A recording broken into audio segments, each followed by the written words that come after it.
Hijaunya lembah, hijaunya lereng pegunungan. Seri 5 Pelangi di Langit Singasari. Cerita, S. Hamintarja. Audiobook, novel silat. Bab 122. Mahisa Murti dan Mahisa Pukat tidak dapat menolak. Meskipun hanya sepotong kecil, keduanya ikut makan bersama orang tua itu.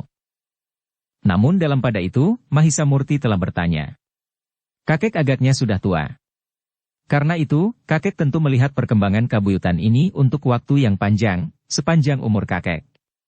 Bukankah begitu? Kakek tua itu mengangguk-angguk.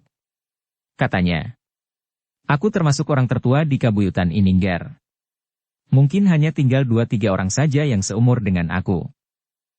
Nah, Kek. Apakah kakek dapat bercerita tentang mereka yang pernah memimpin kabuyutan ini? Bertanya Mahisa Murti. Orang tua itu mengangguk-angguk. Namun ia pun justru bertanya. Maksud Angger, siapa-siapa yang pernah menjabat kedudukan tertinggi di kabuyutan ini? Begitulah Kek, jawab Mahisa Murti. Kakek itu menarik nafas dalam-dalam. Katanya. Cerita itu panjang. Terlalu panjang jika aku ceritakan di sini. Sebentar lagi matahari akan terbenam. Jadi kapan kakek dapat menceritakan tentang hal itu? Bertanya Mahisa Murti pula. Kalau kau mau singgah di rumahku, maka aku akan bercerita panjang lebar. Mungkin ada orang yang tidak senang mendengar ceritaku jika aku mengatakan apa yang memang telah terjadi. Tetapi itu tidak apa-apa, berkata kakek itu kemudian. Mahisa Murti dan Mahisa Pukat mengangguk-angguk. Agaknya keduanya sepakat untuk singgah di rumah kakek tua itu. Tetapi menilik ungkapannya, kakek tua itu tentu mengerti bahwa ada beberapa kemungkinan dapat terjadi atasnya jika ia bercerita dengan terus terang. Karena kakek itu menyadari bahwa ada orang yang tidak senang jika ia berkata yang sebenarnya. Karena itu, agar mereka tidak menimbulkan kesulitan kepada kakek itu, maka mereka harus berusaha mengurangi kemungkinan buruk itu sejauh mungkin.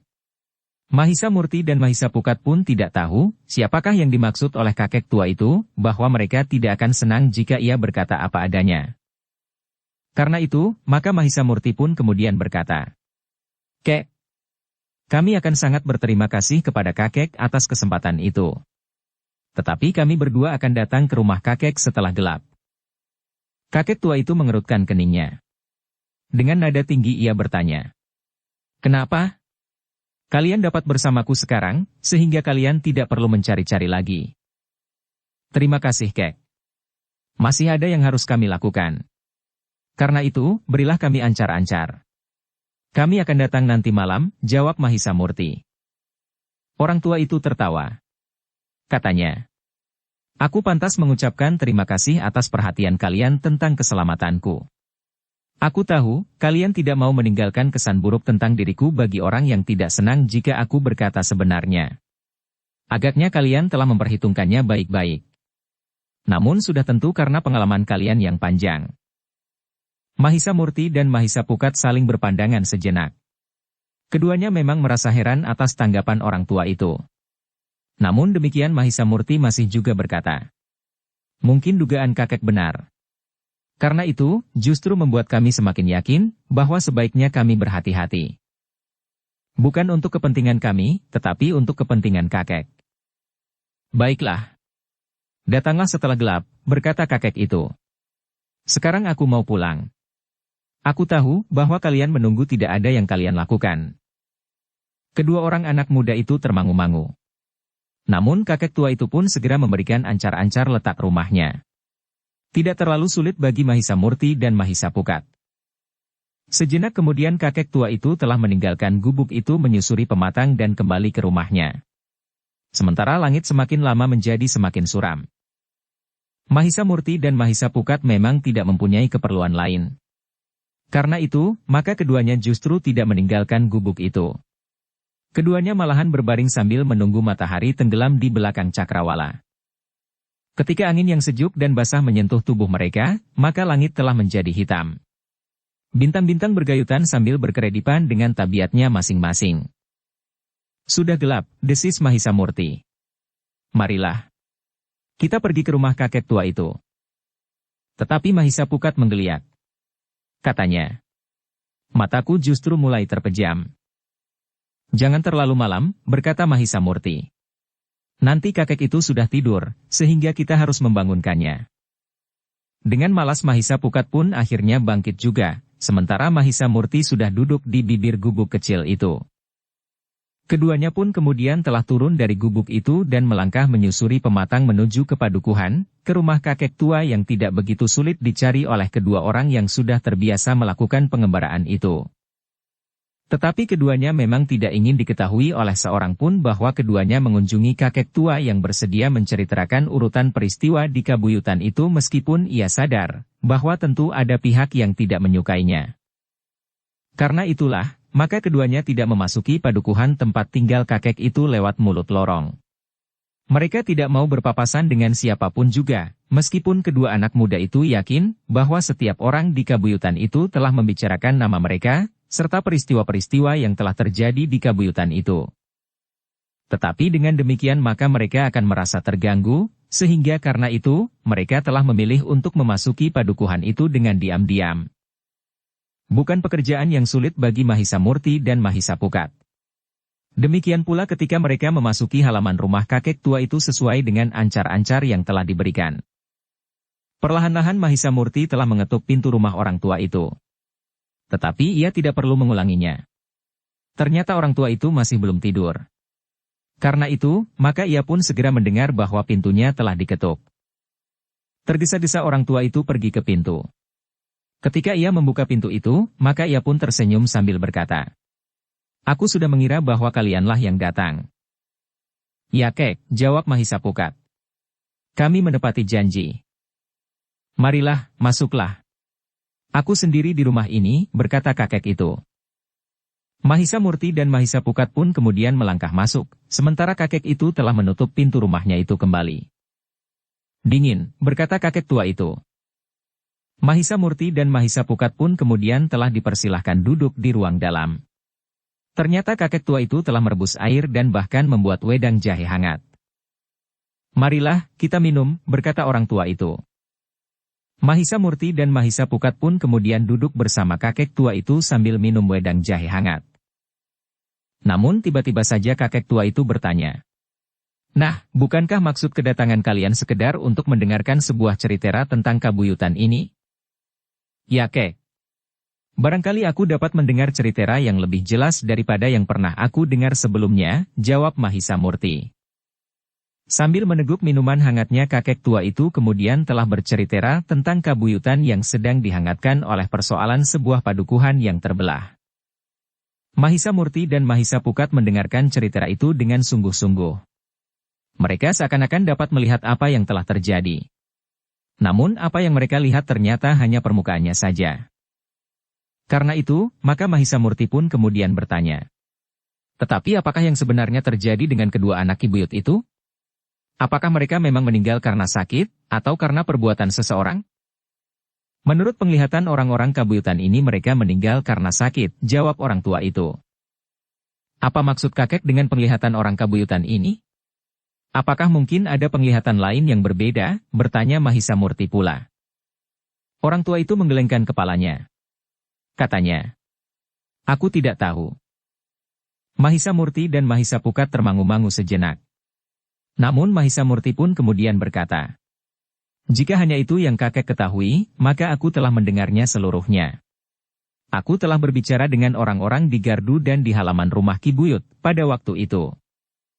Tetapi orang tua itu tertawa. Katanya, "Kau bohong.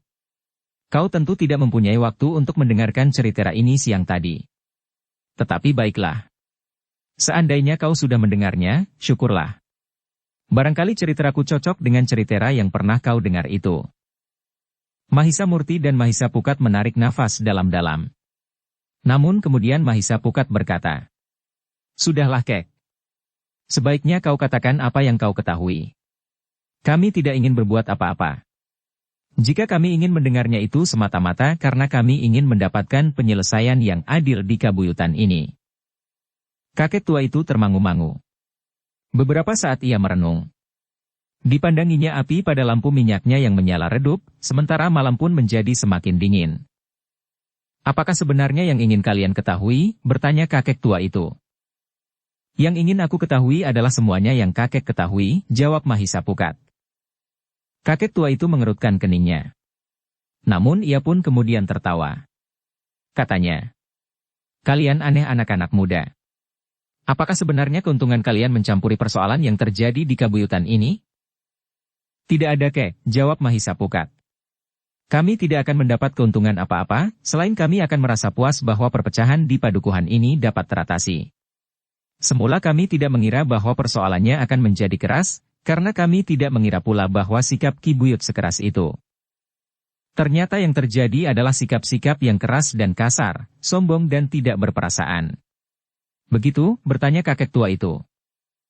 Ya, jawab Mahisa Murti. Lalu katanya pula. Nah, karena itu kami ingin tahu peristiwa-peristiwa penting sebelum kejadian ini, tetapi bukan sekedar kulitnya. Orang tua itu tertawa pula. Katanya, kau ingin tahu, apakah Ki Buyut itu pantas untuk menjadi pemimpin di sini atau tidak? Begitu? Tidak. Tetapi kami ingin tahu, apakah kedua anak Ki Buyut yang meninggal itu wajar atau tidak, desak Mahisa Murti. Sekali lagi aku jawab bahwa aku tidak tahu, berkata orang tua itu. Jika ada yang tahu, maka persoalannya tentu akan diusut lebih mendalam lagi.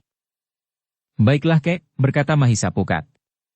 Jika demikian besok kami akan minta kedua orang yang berselisih paham itu berbicara tentang pengetahuan mereka masing-masing tentang padukuhannya. Orang tua itu termangu-mangu. Dengan ragu-ragu kakek tua itu pun bertanya. Apakah kau akan bertanya langsung kepada kedua cucu Ki Buyut yang lama itu? Ya. Kami akan bertanya langsung kepada mereka, jawab Mahisa Pukat. Pengetahuanku tentang peristiwa itu jauh lebih banyak dari kedua orang cucu Ki Buyut yang lama itu, berkata orang tua itu. Mungkin mereka mendapatkan bahan yang lebih banyak dari yang kau ketahui kakek, gumam Mahisa Pukat. Tetapi kakek tua itu menggeleng. Katanya kemudian, anak-anak muda, apakah kalian benar-benar ingin menolong padukuhan-padukuhan di kabuyutan ini? Terutama padukuhan yang telah dibelah menjadi dua itu. Jika tidak, untuk apa aku bersusah payah serta memaksa Ki Buyut untuk menerima kedua orang anak muda itu, sahut Mahisa Murti. Orang tua itu mengangguk-angguk pula. Katanya, jika demikian, baiklah. Biarlah aku membantumu.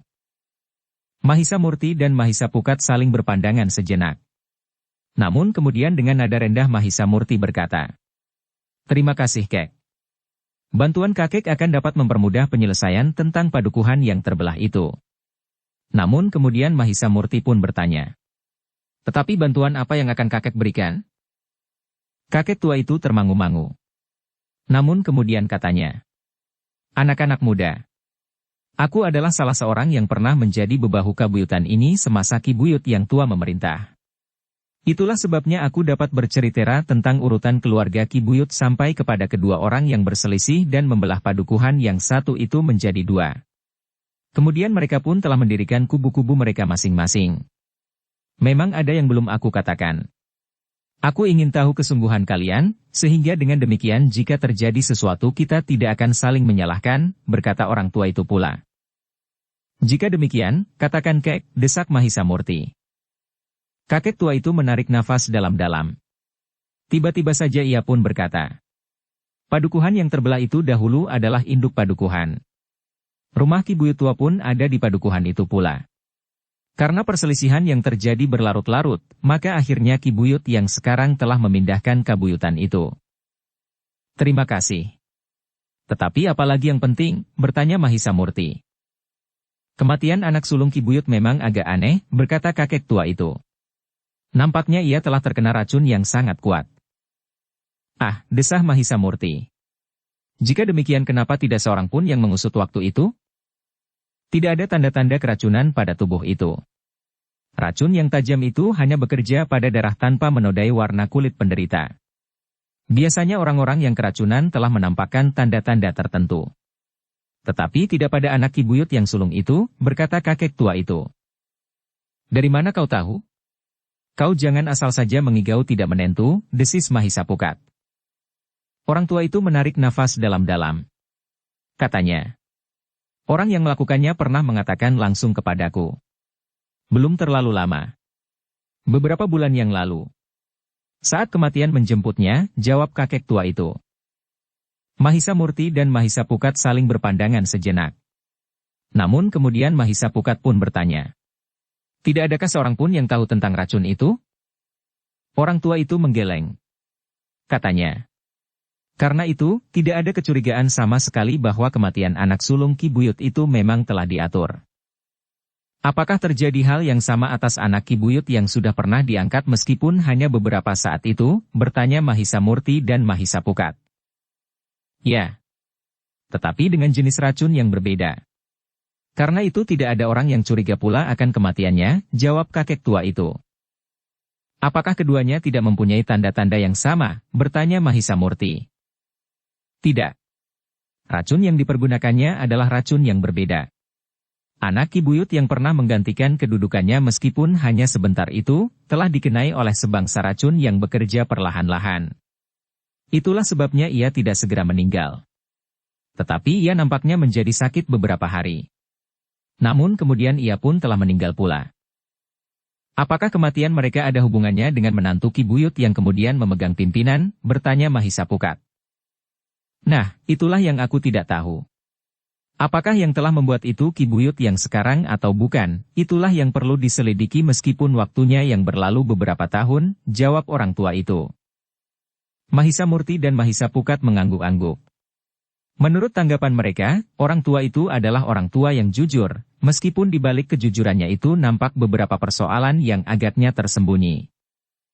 Namun terhadap orang tua itu, Mahisa Murti dan Mahisa Pukat harus berlaku sabar. Karena itu, maka Mahisa Murti dan Mahisa Pukat masih harus menahan diri. Mereka tidak berniat untuk memaksa orang tua itu berbicara, karena menurut pertimbangan Mahisa Murti dan Mahisa Pukat, maka ia tentu akan mengatakan apa yang baik dikatakan dan ia tidak akan mengatakan apa yang tidak baik dikatakan menurut pertimbangannya. Dengan demikian maka yang dapat diajukan oleh Mahisa Murti dan Mahisa Pukat hanyalah sekedar pertanyaan-pertanyaan saja. Dengan ragu-ragu Mahisa Murti pun bertanya. Kakek, apakah sebabnya maka orang yang melakukan itu akhirnya mengatakan kepada kakek? Orang itu termangu-mangu. Tetapi ialah yang justru bertanya. Anak-anak muda. Siapakah yang menunjukkan kepadamu bahwa aku sedikit banyak mengetahui persoalan ini? Mahisa Murti dan Mahisa Pukat saling berpandangan sejenak. Namun kemudian Mahisa Murti lah yang menjawab dengan jujur pula. Tidak ada kek. Jadi bagaimana kau langsung menemui aku dan bertanya tentang pengenalanku atas padukuhan ini dari waktu ke waktu, bertanya orang itu pula. Kedua anak muda itu menarik nafas dalam-dalam. Dengan nada rendah Mahisa Murti menjawab pula. Benar kek. Tidak ada yang memberikan petunjuk apapun kepada kami. Adalah kebetulan saja bahwa kami melihat kakek bekerja. Menurut penglihatan kami kakek memang sudah cukup tua untuk dimintai keterangan. Orang tua itu menarik nafas dalam-dalam. Dengan nada rendah ia berkata. Jadi kalian datang saja kepadaku dengan tidak sengaja? Begitulah kek, jawab Mahisa Murti. Sambil mengangguk-angguk orang tua itu kemudian berkata. Baiklah. Aku telah salah duga. Aku kira seseorang telah memberitahukan kepada kalian. Justru karena kalian telah berbuat sesuatu di kabuyutan ini. Orang itu berhenti sejenak. Lalu katanya pula. Tetapi semuanya sudah terlanjur. Sementara itu, agaknya kalian benar-benar ingin membuat penyelesaian yang tuntas di kabuyutan ini. Kami datang kepada kakek memang secara kebetulan. Tetapi niatku, untuk memecahkan masalah yang timbul di kabuyutan ini adalah sungguh-sungguh, berkata Mahisa Pukat. Baiklah. Aku sudah mulai. Agaknya memang lebih baik jika aku mengatakan selanjutnya sesuai dengan pengetahuanku, berkata orang tua itu. Terima kasih kek, desis Mahisa Murti. Orang tua itu termangu-mangu sejenak. Namun kemudian katanya. Orang yang meninggal itu ingin melepaskan beban yang rasa-rasanya selalu menghambatnya. Ia sudah lama sakit. Tetapi sakitnya tidak dapat diobati lagi, sehingga tidak ada lagi harapan baginya untuk tetap hidup. Kekayaannya yang besar sama sekali tidak mampu menolongnya. Tetapi harapannya untuk cepat mati pun tidak terpenuhi, sementara perasaannya selalu menyiksa dirinya.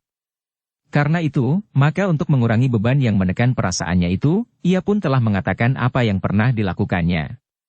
Ia telah memberikan racun yang khusus kepada anak sulung Ki Buyut. Kemudian memberikan racun yang lain untuk membunuh adiknya yang sempat menjadi buyut beberapa lama. Mahisa Murti dan Mahisa Pukat mengangguk-angguk. Namun kemudian Mahisa Murti telah bertanya pula. Tetapi orang itu melakukannya bukan karena kehendaknya sendiri. Jika ada yang mengupah, siapakah yang telah mengupahnya itu? Orang tua itu menggeleng. Katanya. Itulah yang tidak dikatakannya. Meskipun ingin meringankan beban perasaannya, namun ia tetap melindungi nama orang yang memerintahkan kepadanya untuk melakukan pembunuhan itu. Tetapi sudah pasti bukan karena kehendaknya sendiri. Hal itu ternyata bahwa setelah kematian-kematian itu, orang itu dengan cepat menjadi kaya raya. Tetapi kekayaannya sama sekali tidak dapat memberikan ketenangan pada jiwanya. Justru jiwanya merasa selalu dikejar-kejar oleh dosa yang pernah dilakukannya itu. Mahisa Murti dan Mahisa Pukat mengangguk-angguk. Mereka mempercayai keterangan orang tua itu. Karena itu, maka katanya. Jika demikian orang yang mengupah orang itu masih harus dicari. Tetapi bukankah kita dapat mencurigai seseorang karena keadaan yang menyusul kemudian? Kita dapat saja mencurigai seseorang. Tetapi kita tidak akan dapat bertindak apapun terhadap orang itu tanpa bukti dan saksi atau pengakuannya sendiri. Bahkan pengakuan seseorang belum merupakan kepastian kebenaran. Mungkin saja seseorang mengaku melakukan kesalahan karena ia ingin menyelamatkan orang lain, berkata orang tua itu. Mahisa Murti dan Mahisa Pukat mengangguk-angguk. Namun kemudian Mahisa Pukat pun bertanya. Kakek, apakah masih ada orang lain yang seumur kakek yang kira-kira dapat memberikan keterangan lebih panjang? Aku tidak yakin bahwa orang itu ada, jawab kakek tua itu. Aku adalah satu-satunya orang yang mendengarkan pengakuan orang yang telah meracuni kedua anak Ki Buyut tua itu. Karena itu tentu tidak ada keterangan yang dapat selengkap keteranganku. Maksudku Kek, apakah dari orang-orang itu akan didapat sedikit petunjuk tentang orang yang mengupah pembunuh itu, berkata Mahisa Pukat. Orang tua itu menarik nafas dalam-dalam. Sambil menggeleng orang tua itu menjawab. Aku tidak tahu anak-anak muda. Mahisa Murti dan Mahisa Pukat termangu-mangu sejenak. Namun Mahisa Murti pun kemudian bertanya. Bagaimana dengan keluarga orang yang meninggal itu? Apakah mungkin mereka tahu atau mendengar atau pernah melihat orang yang meninggal itu berhubungan dengan siapa saja? Anak-anak muda, berkata orang tua itu. Karena aku tidak pernah berniat untuk mengusutnya, maka aku tidak pernah mencoba mengetahuinya. Baiklah Kek. Biarlah aku mencobanya. 2 hari lagi Ki Buyut akan berbicara dengan kedua orang yang bermusuhan itu, yang ternyata keduanya adalah saudara sepupu, berkata Mahisa Pukat. Sudahlah anak muda. Biarlah keterlibatanku sampai di sini saja. Seandainya aku tidak salah paham dan tahu bahwa tidak ada seorang pun yang mengirim kalian berdua menemui aku, maka aku tidak akan mengatakan seluruhnya yang aku ketahui kepada kalian, berkata orang tua itu. Mahisa Murti dan Mahisa Pukat mengangguk-angguk. Dengan nada rendah Mahisa Murti berkata, kami mengucapkan terima kasih Kek. Tetapi yang kami ketahui itu tidak akan kami pergunakan untuk niat-niat buruk. Mudah-mudahan kami akan dapat membantu memecahkan persoalan ini. Mudah-mudahan anak muda, berkata orang tua itu. Namun dalam pada itu, Mahisa Murti justru merenungi persoalan yang mereka hadapi. Bahkan tiba-tiba saja, Mahisa Murti bertanya. Kakek, apakah kakek masih bersedia menjawab, jika aku mengajukan satu pertanyaan lagi? Orang tua itu mengerutkan keningnya. Dengan ragu-ragu ia bertanya pula. Bertanya apa lagi anak muda? Mahisa Murti memang menjadi ragu-ragu juga. Meskipun demikian ia pun telah bertanya pula. Kakek. Semula kakek mengira bahwa seseorang telah mengirim kami menemui kakek. Hal ini sebenarnya telah menimbulkan pertanyaan di hati kami Kek. Tentu ada seseorang yang mungkin melakukan hal itu. Jika tidak, maka kakek tidak akan pernah berpikir bahwa seseorang telah mengirimkan kami kepada kakek. Tidak. Aku tidak pernah menduga seseorang akan melakukannya, jawab kakek itu. Tetapi kakek dengan serta-merta telah mempercayai kami sebelum kakek mempertanyakan tentang orang yang mengirim kami, berkata Mahisa Murti pula. Orang tua itu menggeleng. Tetapi sebelum orang tua itu menjawab, maka Mahisa Pukat telah mendahuluinya. Agaknya memang masih ada yang kakek sembunyikan. Tetapi terserahlah kepada kakek. Apakah kakek akan membantu kami atau tidak? Apakah kakek ingin melihat persoalan yang selama ini membuat kabuyutan kakek ini keruh, dapat diuraikan? Kakek tua itu tidak segera menjawab. Namun nampak betapa wajahnya dibayangi oleh kebingungan. Ia merasa sulit untuk memilih langkah yang paling tepat dilakukan. Sudahlah kek, jika kakek berkeberatan, kami tidak akan memaksa. Karena dengan demikian akan dapat membuat hati kakek tertekan. Keterangan yang kakek berikan sudah cukup luas dan cukup bagi kami untuk landasan usaha kami selanjutnya. Bahkan kakek sudah membuka jalan-jalan yang paling dekat untuk sampai kepada satu kesimpulan, berkata Mahisa Murti kemudian. Tetapi kakek tua itu menarik nafas dalam-dalam. Katanya, "Anak-anak muda, sebenarnya aku tidak ingin menyembunyikan sesuatu. Tetapi karena hal ini menyangkut keselamatan seseorang, maka aku menjadi ragu-ragu menyebutnya." Mahisa Murti dan Mahisa Pukat saling berpandangan sejenak. Dengan nada rendah Mahisa Murti pun kemudian bertanya, "Apakah keselamatan orang itu akan terancam?" "Jika ia dianggap berkhianat, maka nyawanya akan terancam," jawab orang tua itu.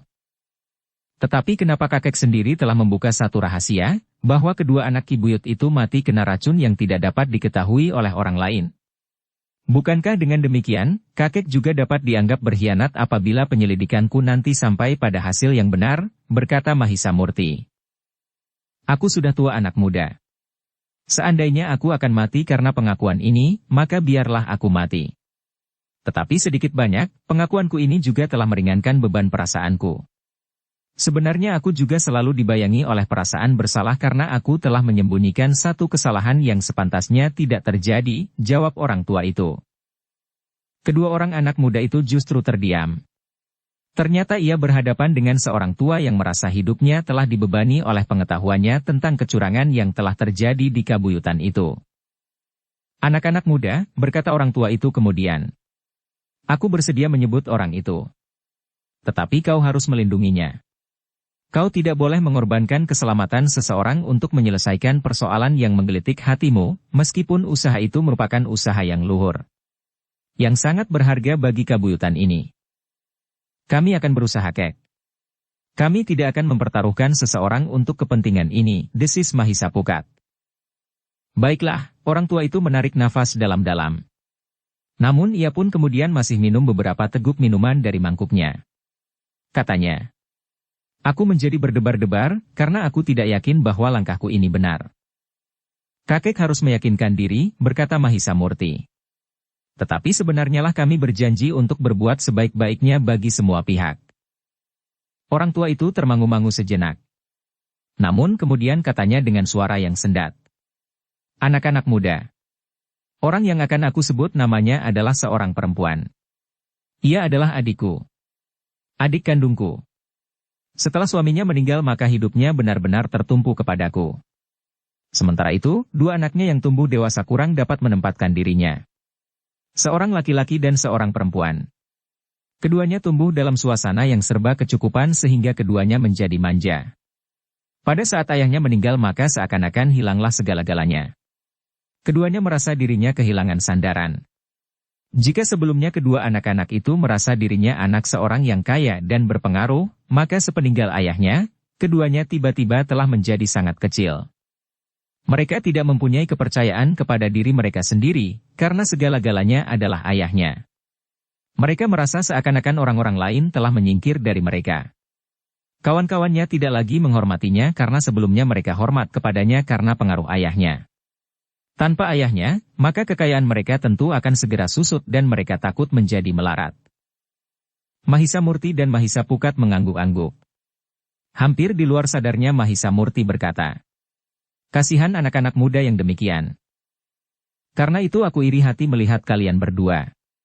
Selisih umur kalian dengan kemenakanku itu tentu tidak terlalu banyak. Tetapi kalian berdua sudah nampak jauh lebih dewasa. Kalian memandang dunia ini seluas adanya. Bukan hanya sesempit pelukan ayah ibunya," berkata orang tua itu. Sementara itu, Mahisa Pukat telah berdesis meskipun ragu-ragu. "Adik kakek itukah istri laki-laki yang meninggal 6 bulan yang lalu setelah membuka rahasia hidupnya kepada kakek? Kalian memang anak-anak muda yang cerdas. Sulit bagiku untuk bersembunyi dari pengamatan kalian," berkata orang tua itu.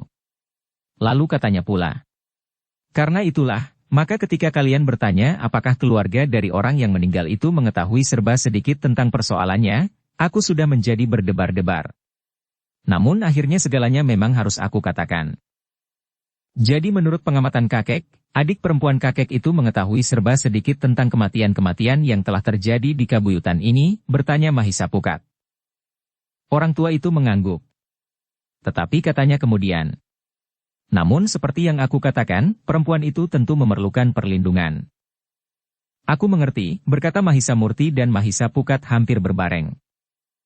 Namun Mahisa Murti pun kemudian berdesis. Apakah waktu yang diminta oleh Ki Buyut itu ada hubungannya dengan penghapusan jejak? Wajah Mahisa Pukat menegang. Tetapi keduanya tidak menunjukkan kegelisahan lebih lanjut, karena keduanya menyadari bahwa kakek tua itu tentu akan menjadi gelisah. Tetapi pertanyaan Mahisa Murti yang mengalir begitu saja di sela-sela bibirnya telah didengar oleh kakek tua itu. Karena itu maka ia pun justru berkata dengan cemas. Mungkin kalian benar. Ki Buyut akan dapat menghapuskan jejak. Mahisa Murti dan Mahisa Pukat mengangguk-angguk. Di luar dugaan kakek tua itu Mahisa Murti bertanya. Jadi kakek setuju? Setuju tentang apa? Bertanya kakek tua itu. Bahwa Ki Buyutlah yang akan menghapuskan jejak. Mahisa Murti melanjutkan pertanyaannya. Kakek tua itu tersentak. Katanya. Bagaimana kalian berhasil memancing keteranganku meskipun aku sudah menjadi sangat berhati-hati? Sudahlah kek. Semuanya memang sudah jelas. Sebenarnya aku tidak memerlukan orang lain. Soalnya tinggal membuktikan apakah tuduhan-tuduhan itu benar. Tanpa bukti kita memang tidak akan dapat berbuat apa-apa, berkata Mahisa Pukat. Tetapi aku tetap sependapat dengan anak-anak muda. Mungkin Ki Buyut akan berusaha menghapuskan jejak, berkata kakek tua itu. Baiklah. Biarlah kami sekarang pergi ke rumah adik kandung kakek itu, berkata Mahisa Murti. Marilah kita pergi. Tanpa aku, perempuan itu akan mati ketakutan. Tetapi apakah harus malam ini, bertanya kakek tua itu. Kita tidak tahu, kapan Ki Buyut akan menghapus jejak itu. Bagaimana jika sekarang, sahut Mahisa Murti. Tetapi ia pun berkata lebih lanjut. Tetapi jika yang terjadi demikian, maka kesulitan adik perempuan kakek itu bukannya karena ia memberikan keterangan kepada kami. Tetapi Ki Buyut memang berniat menghapuskan jejak. Aku mengerti. Desis kakek tua itu. Tetapi baiklah, kita pergi sekarang. Bagaimana dengan rumah kakek? Bertanya Mahisa Pukat. Biar saja. Rumah ini tidak ada isinya yang berharga, jawab kakek tua itu. Dengan demikian maka mereka bertiga pun telah meninggalkan rumah kakek tua itu. Dengan hati-hati mereka telah menyusuri lorong-lorong sempit menuju ke rumah adik perempuan kakek tua yang telah memberikan beberapa keterangan tentang persoalan yang timbul di Kabuyutan itu. Untunglah bahwa peristiwa yang terjadi di rumah Ki Buyut membuat padukuhan induk itu menjadi bagaikan ketakutan. Anak-anak muda tidak berada di gardu-gardu. Bahkan para pengawal hanya berkumpul saja di halaman rumah Ki Buyut yang terasa gelisah. Dengan demikian maka perjalanan mereka menyusup di jalan-jalan padukuhan tidak dilihat oleh para pengawal Kabuyutan itu. Bahkan anak-anak muda yang biasanya ikut meronda, sama sekali tidak melihat mereka, karena pada umumnya mereka tidak keluar dari rumah mereka. Dengan cemas mereka justru menutup pintu-pintu rumah mereka. Orang-orang tua pun telah menjadi gelisah. Mereka telah mendengar apa yang terjadi di halaman rumah Ki Buyut. Menurut pengertian mereka, dua orang anak muda telah mengamuk. Bahkan Ki Buyut dan para pengawal pribadinya tidak mampu mencegah mereka berdua, sehingga mereka berdua telah memaksa Ki Buyut untuk pergi ke padukuhan yang sedang dibagi oleh perpecahan itu. Karena itu, maka perjalanan ketiga orang itu pun sama sekali tidak terganggu. Beberapa saat kemudian, maka ketiganya telah memasuki halaman rumah perempuan yang disebut sebagai adik kakek tua itu. Kedatangan mereka memang sangat mengejutkan. Seandainya kakek tua itu tidak ikut bersama mereka, maka agaknya perempuan itu akan dapat menjadi sangat ketakutan. Sementara itu kedua anaknya sama sekali tidak dapat membantu ibunya, karena mereka berdua justru telah menjadi beban. Tetapi ketika perempuan itu mengetahui bahwa yang datang adalah kakaknya, maka hatinya pun menjadi lega. Dadanya tidak lagi terasa terhimpit oleh kecemasan yang sangat. Meskipun demikian perempuan itu tidak mau membuka pintu depan. Pintu peringgitan. Tetapi ia minta kakaknya itu masuk melalui seketheng kemudian lewat pintu samping. Namun demikian perempuan itu terkejut juga ketika ia melihat kakaknya datang bersama dengan dua orang anak muda. "Siapakah mereka, Kakang?" bertanya perempuan itu demikian pintu terbuka. "Keduanya adalah anak muda yang telah mengajak Ki Buyut ke padukuhan yang terbelah itu," jawab kakek tua itu. "Jadi keduanya yang telah mengamuk di halaman rumah Ki Buyut dan memaksa Ki Buyut pergi bersama mereka?" bertanya perempuan itu. "Mereka tidak mengamuk," jawab kakek tua itu. "Tetapi semua orang mengatakan bahwa kedua anak muda itu telah mengamuk." "Bukankah Kakang tidak melihatnya?" berkata perempuan itu pula. "Aku memang tidak melihat. Tetapi biarlah kami masuk dahulu," sahut kakek tua itu. Perempuan itu ragu-ragu. Tetapi kakek tua itu berkata, "Aku yang akan bertanggung jawab atas mereka berdua," berkata kakek tua itu. Akhirnya mereka bertiga pun telah masuk ke dalam rumah yang besar itu lewat pintu samping. Ketika mereka bertiga telah duduk di ruang dalam, maka perempuan yang juga telah menunjukkan tanda-tanda ketuaannya itu bertanya, "Kenapa Kakang datang malam-malam begitu?" "Kakang membuat aku terkejut dan sangat ketakutan. Sehari aku bekerja di sawah. Karena aku tiba-tiba saja ingin menengokmu, maka aku datang di malam hari. Besok siang aku pun tidak akan sempat datang lagi menengokmu, karena kerjaku di sawah belum selesai," jawab kakek tua itu. Perempuan itu menarik nafas dalam-dalam. Sementara itu Mahisa Murti dan Mahisa Pukat sempat melihat keadaan di ruang dalam rumah yang besar itu. Adik kakek tua itu memang seorang yang kaya. Tetapi nampaknya kekayaan itu tidak membuatnya bahagia. Bahkan ia selalu berada dalam ketakutan. Tanpa diminta oleh kedua anak muda itu, kakek tua itu pun bertanya, "Kenapa nampaknya kau ketakutan?" "Aku terkejut karena kedatangan Kakang," jawab perempuan itu. "Kau memang terkejut. Tetapi juga ketakutan," berkata kakek tua itu lagi. Perempuan itu menarik nafas dalam-dalam. Lalu katanya, "Seperti Kakang ketahui, aku telah hidup sendiri. Sebagai seorang janda yang kaya, aku memang selalu ketakutan. Tidak mustahil bahwa sekelompok perampok akan datang untuk merampokku. Karena itu, aku telah menempatkan kentongan itu di ruang dalam." Laki-laki tua itu mengangguk-angguk. Tetapi kemudian ia pun bertanya, "Hanya karena perampokan?" "Nyai, baiklah aku berterus terang. Kami datang untuk satu keperluan yang penting. Karena itu berkatalah dengan jujur. Apakah kau ketakutan karena sebab yang lain?" Perempuan itu memandangi kakaknya dengan ragu-ragu. Namun kemudian ia pun berkata dengan suara lemah, "Ya Kakang. Aku selalu merasa ketakutan. Bukan saja sejak aku menjadi janda. Tetapi sejak sebelumnya hidupku telah goyah. Kami sekeluarga tidak pernah merasa tenang, sehingga pada suatu saat suamiku jatuh sakit dan meninggal." Setelah ia mengungkapkan kegelisahannya kepadaku, berkata kakek tua itu. "Kakang," potong perempuan itu sambil memandangi kedua anak muda yang datang bersama kakek tua itu. "Mereka sudah tahu segala-galanya," berkata kakek tua itu. "Mereka justru datang untuk membantumu mengurangi kegelisahan dan ketakutanmu." "Maksudmu?" bertanya perempuan itu. Kakek tua itu menarik nafas dalam-dalam. Kemudian katanya, "Bukankah kau merasa terancam oleh Ki Buyut?" "Sudahlah Kakang," potong perempuan itu. "Kau tidak usah berahasia lagi. Anak-anak muda itu sudah tahu segala-galanya," berkata kakek tua itu. Perempuan itu termangu-mangu. Ia memang tidak segera mengerti apa yang dikatakan oleh kakaknya itu. Karena itu, maka kakaknya pun kemudian berkata, "Kepada kedua anak muda itu kita tidak usah menyembunyikan kenyataan yang telah terjadi. Kau tidak perlu menyembunyikan kesalahan suamimu yang telah menerima upah untuk membunuh kedua anak Ki Buyut tua. Tingkah lakunya yang tidak terpuji itu harus ditebusnya dengan seluruh sisa hidupnya, karena ia dan bahkan seluruh keluarganya, termasuk kau dan anak-anakmu, tidak pernah lagi menikmati hidup ini. Suamimu selalu diburu oleh dosa-dosa yang pernah dilakukannya, sehingga pada suatu saat, suamimu harus mengurangi beban deritanya dan mengatakan persoalannya kepadaku." "Ya Kakang," jawab perempuan itu. "Sekarang, Kau yang ditinggalkan masih juga selalu dibayangi oleh kecemasan karena hidupmu rasa-rasanya terancam oleh Ki Buyut yang ingin menyembunyikan rahasianya, berkata kakek tua itu. Ya Kakang, berbicara perempuan itu. Apalagi ketika aku mendengar bahwa kedudukan Ki Buyut dipersoalkan. Menurut pendengaranku, dari tetangga di sebelah Ki Buyut akan dipertemukan dengan kedua orang kemanakannya yang telah saling bermusuhan di sebuah padukuhan yang dahulu justru merupakan padukuhan induk. Ya. Ki Buyut memang sedang gelisah.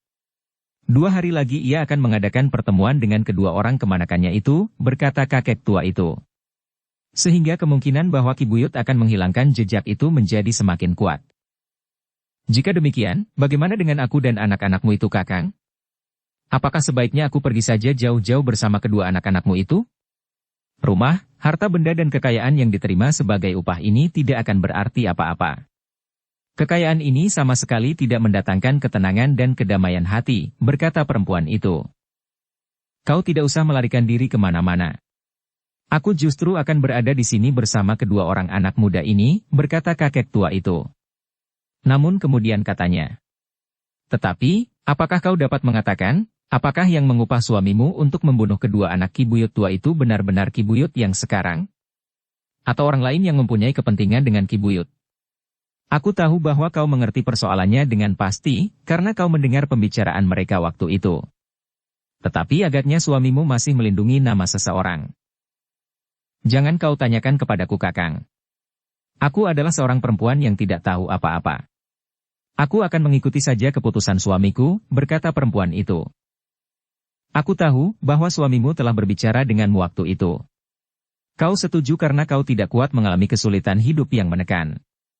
Pengetahuan suamimu tentang obat-obatan dan racun telah menyeret suamimu ke dalam dosa itu, berkata kakek tua itu.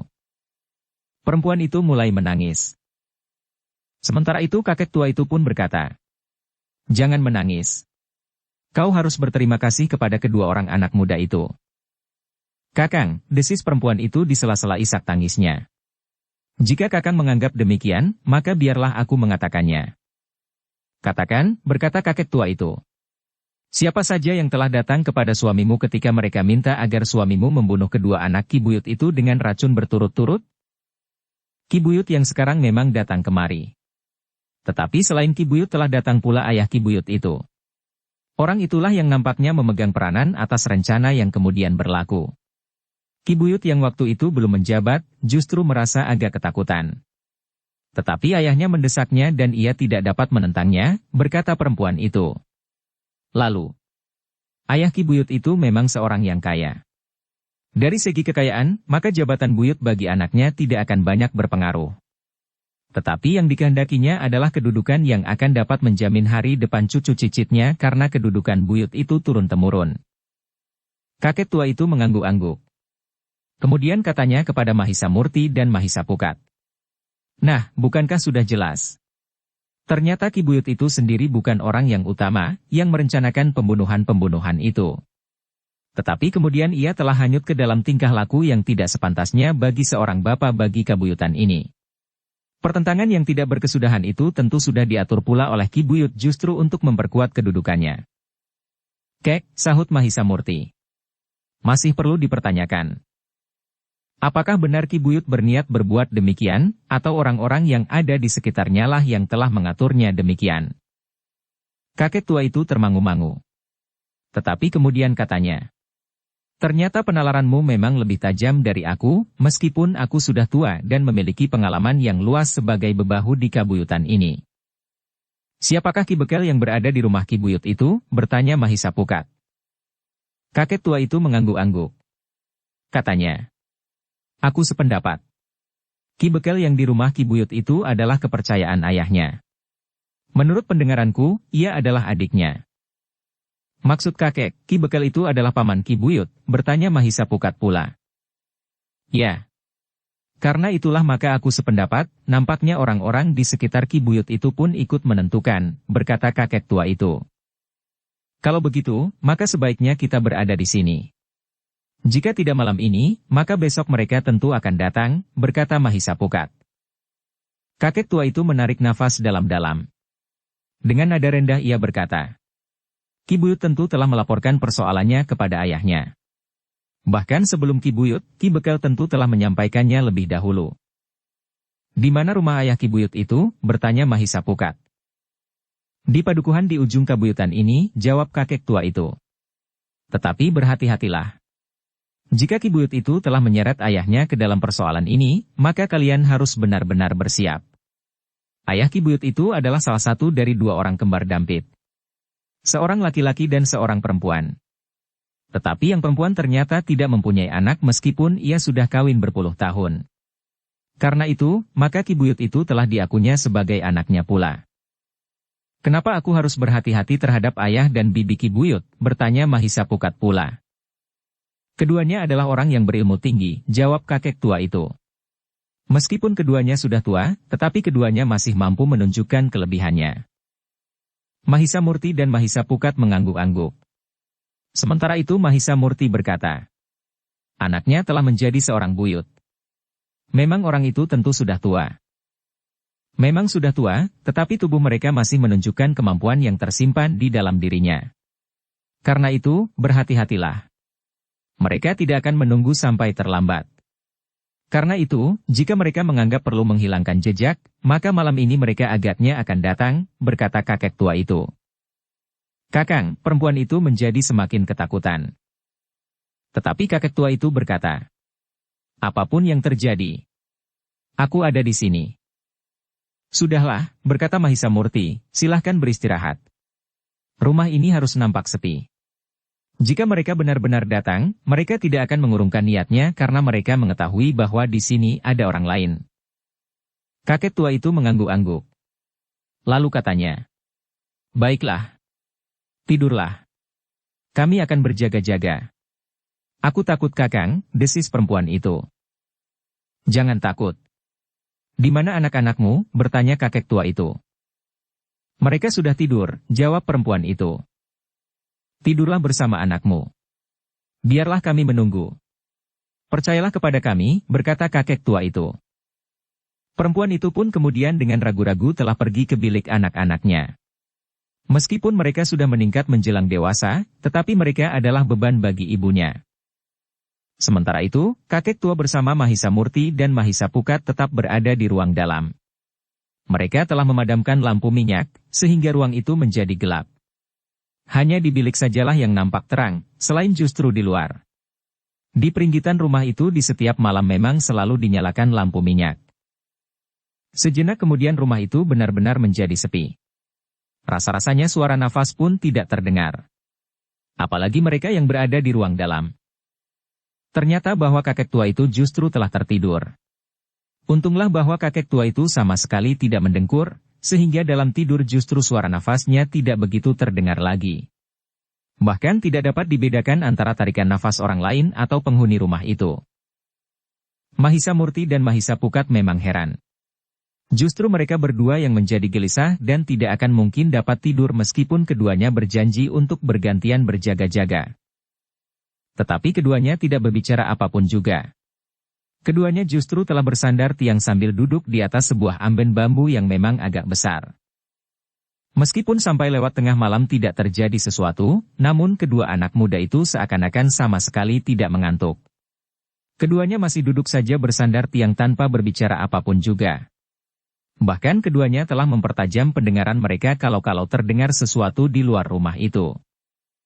Beberapa saat kemudian terdengar ayam jantan berkokok di kejauhan. Beberapa saat kemudian maka dini hari akan segera turun. Tetapi tidak terdengar sesuatu yang mencurigakan. Pada saat dinginnya malam mulai menusuk tulang, maka Mahisa Pukat tiba-tiba saja telah menguap. Dengan hati-hati ia telah berbaring sambil memberi isyarat agar Mahisa Murti tetap berjaga-jaga. Mahisa Murti yang memang tidak mengantuk telah mengangguk. Ia akan berjaga-jaga sampai menjelang pagi. Jika tidak terjadi sesuatu, maka ia akan minta Mahisa Pukat bergantian bangun meskipun waktunya tinggal sedikit. Namun justru pada saat Mahisa Pukat mulai memejamkan matanya, Mahisa Murti telah mendengar sesuatu yang mencurigakan di sudut rumah itu.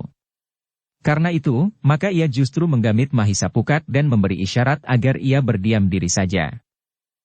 Mahisa Pukat telan memaksa matanya terbuka, ia memaksa pula mempertajam pendengarannya.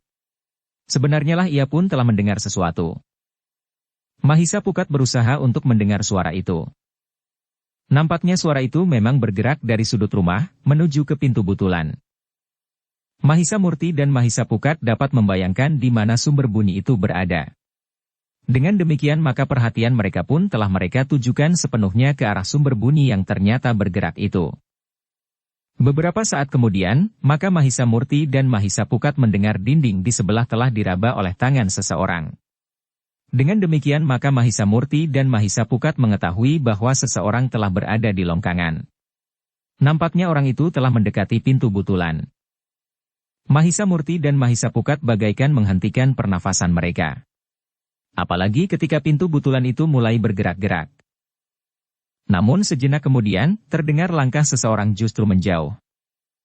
Mahisa Murti dan Mahisa Pukat seakan-akan telah mendapat kesempatan untuk turun dari amben itu dan bersiap-siap menghadapi segala kemungkinan. Bagaimana dengan kakek tua itu? Mahisa Pukat berbisik. Kita bangunkan sekarang agar ia tidak melakukan sesuatu yang justru dapat merugikan tanpa sengaja jika orang itu dibiarkan tidur, sahut Mahisa Murti. Mahisa Pukatlah yang kemudian dengan sangat berhati-hati membangunkan orang tua itu. Demikian orang tua itu bangkit, maka Mahisa Pukat pun berbisik. Berhati-hatilah. Agaknya orang tua itu mengerti apa yang telah terjadi. Karena itu maka ia pun telah turun pula dari amben dengan sangat berhati-hati. Beberapa saat ketiga orang itu menunggu. Ternyata bahwa yang mereka tunggu itu akhirnya telah datang pula. Di longkangan memang telah terdengar langkah beberapa orang. Tidak hanya seorang. Mereka nampaknya langsung menuju ke pintu. Mereka sama sekali tidak berusaha untuk menghapuskan suara langkah mereka di longkangan. Sesaat kemudian mereka telah berhenti di depan pintu butulan. Tanpa menunggu lagi, maka segera terdengar pintu butulan itu diketuk orang. Diam-diam kakek tua itu pun telah pergi ke bilik adiknya. Ternyata perempuan itu memang belum tidur. Tetapi tubuhnya justru telah menggigil ketakutan. Apalagi ketika didengarnya pintu butulan telah diketuk orang. Jawablah, berkata kakek itu sangat perlahan di telinga adiknya. Apalagi ketika pintu butulan itu mulai bergerak-gerak. Aku takut kakang, desis perempuan itu. Jangan takut, kakek tua itu berbisik. Kedua anak muda itu ada di ruang dalam. Perempuan itu termangu-mangu. Sementara itu telah terdengar lagi ketukan di pintu butulan itu. Ternyata bahwa sejenak kemudian, terdengar perempuan yang ada di dalam biliknya itu menyapa. Siapa di luar? Aku nih, sahut orang yang mengetuk pintu. Bukalah. Sudah terlalu malam Kisanak, berkata perempuan itu pula. Kenapa tidak besok saja? Aku ingin berbicara sedikit nih, berkata suara itu pula. Aku mohon datanglah besok siang, jawab perempuan itu. Tetapi terdengar jawaban. Bukalah pintu. Aku hanya ingin menyampaikan pesan sedikit. Tetapi sangat penting bagimu Nyi. Bagi keselamatanmu. Maaf Kisanak, berkata perempuan itu dari biliknya dengan suara yang cukup keras, namun bergetar. Aku tidak dapat menerima kalian malam-malam begini. Bukan waktunya untuk datang ke rumah seseorang. Nyi, terdengar suara di luar pintu. Sebenarnya aku tidak perlu minta izin kepadamu. Aku dapat membuka pintu ini sendiri dan masuk sesuai dengan keinginanku. Kau tidak dapat menolakku. Tetapi daripada pintumu rusak, biarlah kau membukakannya. Perempuan itu tidak menjawab lagi. Tetapi terdengar langkah menuju ke pintu. Namun kakek tua itulah yang sebenarnya menuju ke pintu butulan, sementara adiknya masih tetap berada di dalam biliknya. Bahkan perempuan itu telah menutup dan menyelarak pintu biliknya dari dalam. Mahisa Murti dan Mahisa Pukat pun kemudian telah berdiri di menyebelah pintu itu pada jarak yang cukup. Mereka siap untuk berbuat sesuatu jika diperlukan. Sesaat kemudian, maka kakek tua itu telah membuka selarak pintu perlahan-lahan. Namun demikian selarak itu terlepas, ternyata bahwa orang yang ada di luar tidak sabar lagi. Dengan kuatnya pintu lerek itu telah didorong ke samping sehingga terbuka lebar-lebar. Beberapa orang dengan serta-merta telah meloncat masuk. Namun agaknya kakek tua itu sudah memperhitungkannya, sehingga karena itu maka ia pun telah bertindak cepat. Demikian selarak pintu terbuka, maka ia pun dengan cepat telah meloncat ke samping. Ternyata bahwa ruang tengah yang gelap itu telah membantu mereka. Beberapa orang yang meloncat masuk itu untuk beberapa saat masih harus menyesuaikan diri. Apalagi di luar pintu justru telah diterangi oleh lampu minyak di sudut rumah itu. "Heh, di mana kau Nyi?" Terdengar suara yang berat. Kakek tua yang telah berdiri di sebelah Mahisa Murti itu termangu-mangu. Namun ia memang harus menarik perhatian. Karena itu, maka ia pun telah menggamit Mahisa Murti serta menariknya ke pintu. Mahisa Murti mengerti maksud kakek tua itu. Karena itu, mereka justru telah bergeser ke pintu dan meloncat keluar. Orang-orang yang sudah berada di ruang dalam itu terkejut. Mereka pun dengan tergesa-gesa telah kembali menghambur keluar. Mahisa Pukat yang masih berada di dalam tidak bergeser dari tempatnya. Ia tidak ikut meloncat keluar. Tetapi ia menunggu perkembangan kemudian. Yang dilakukan kemudian hanyalah perlahan-lahan bergeser mendekati pintu butulan yang terbuka. Dengan sangat berhati-hati ia menjenguk keluar. Ternyata bahwa Mahisa Murti dan kakek tua itu berdiri di tengah-tengah longkangan berhadapan dengan 4 orang yang berpencar. Tidak seorang pun lagi yang berada di pintu butulan itu. Agaknya orang-orang itu mengira bahwa di dalam rumah itu sudah tidak ada orang lagi yang tinggal.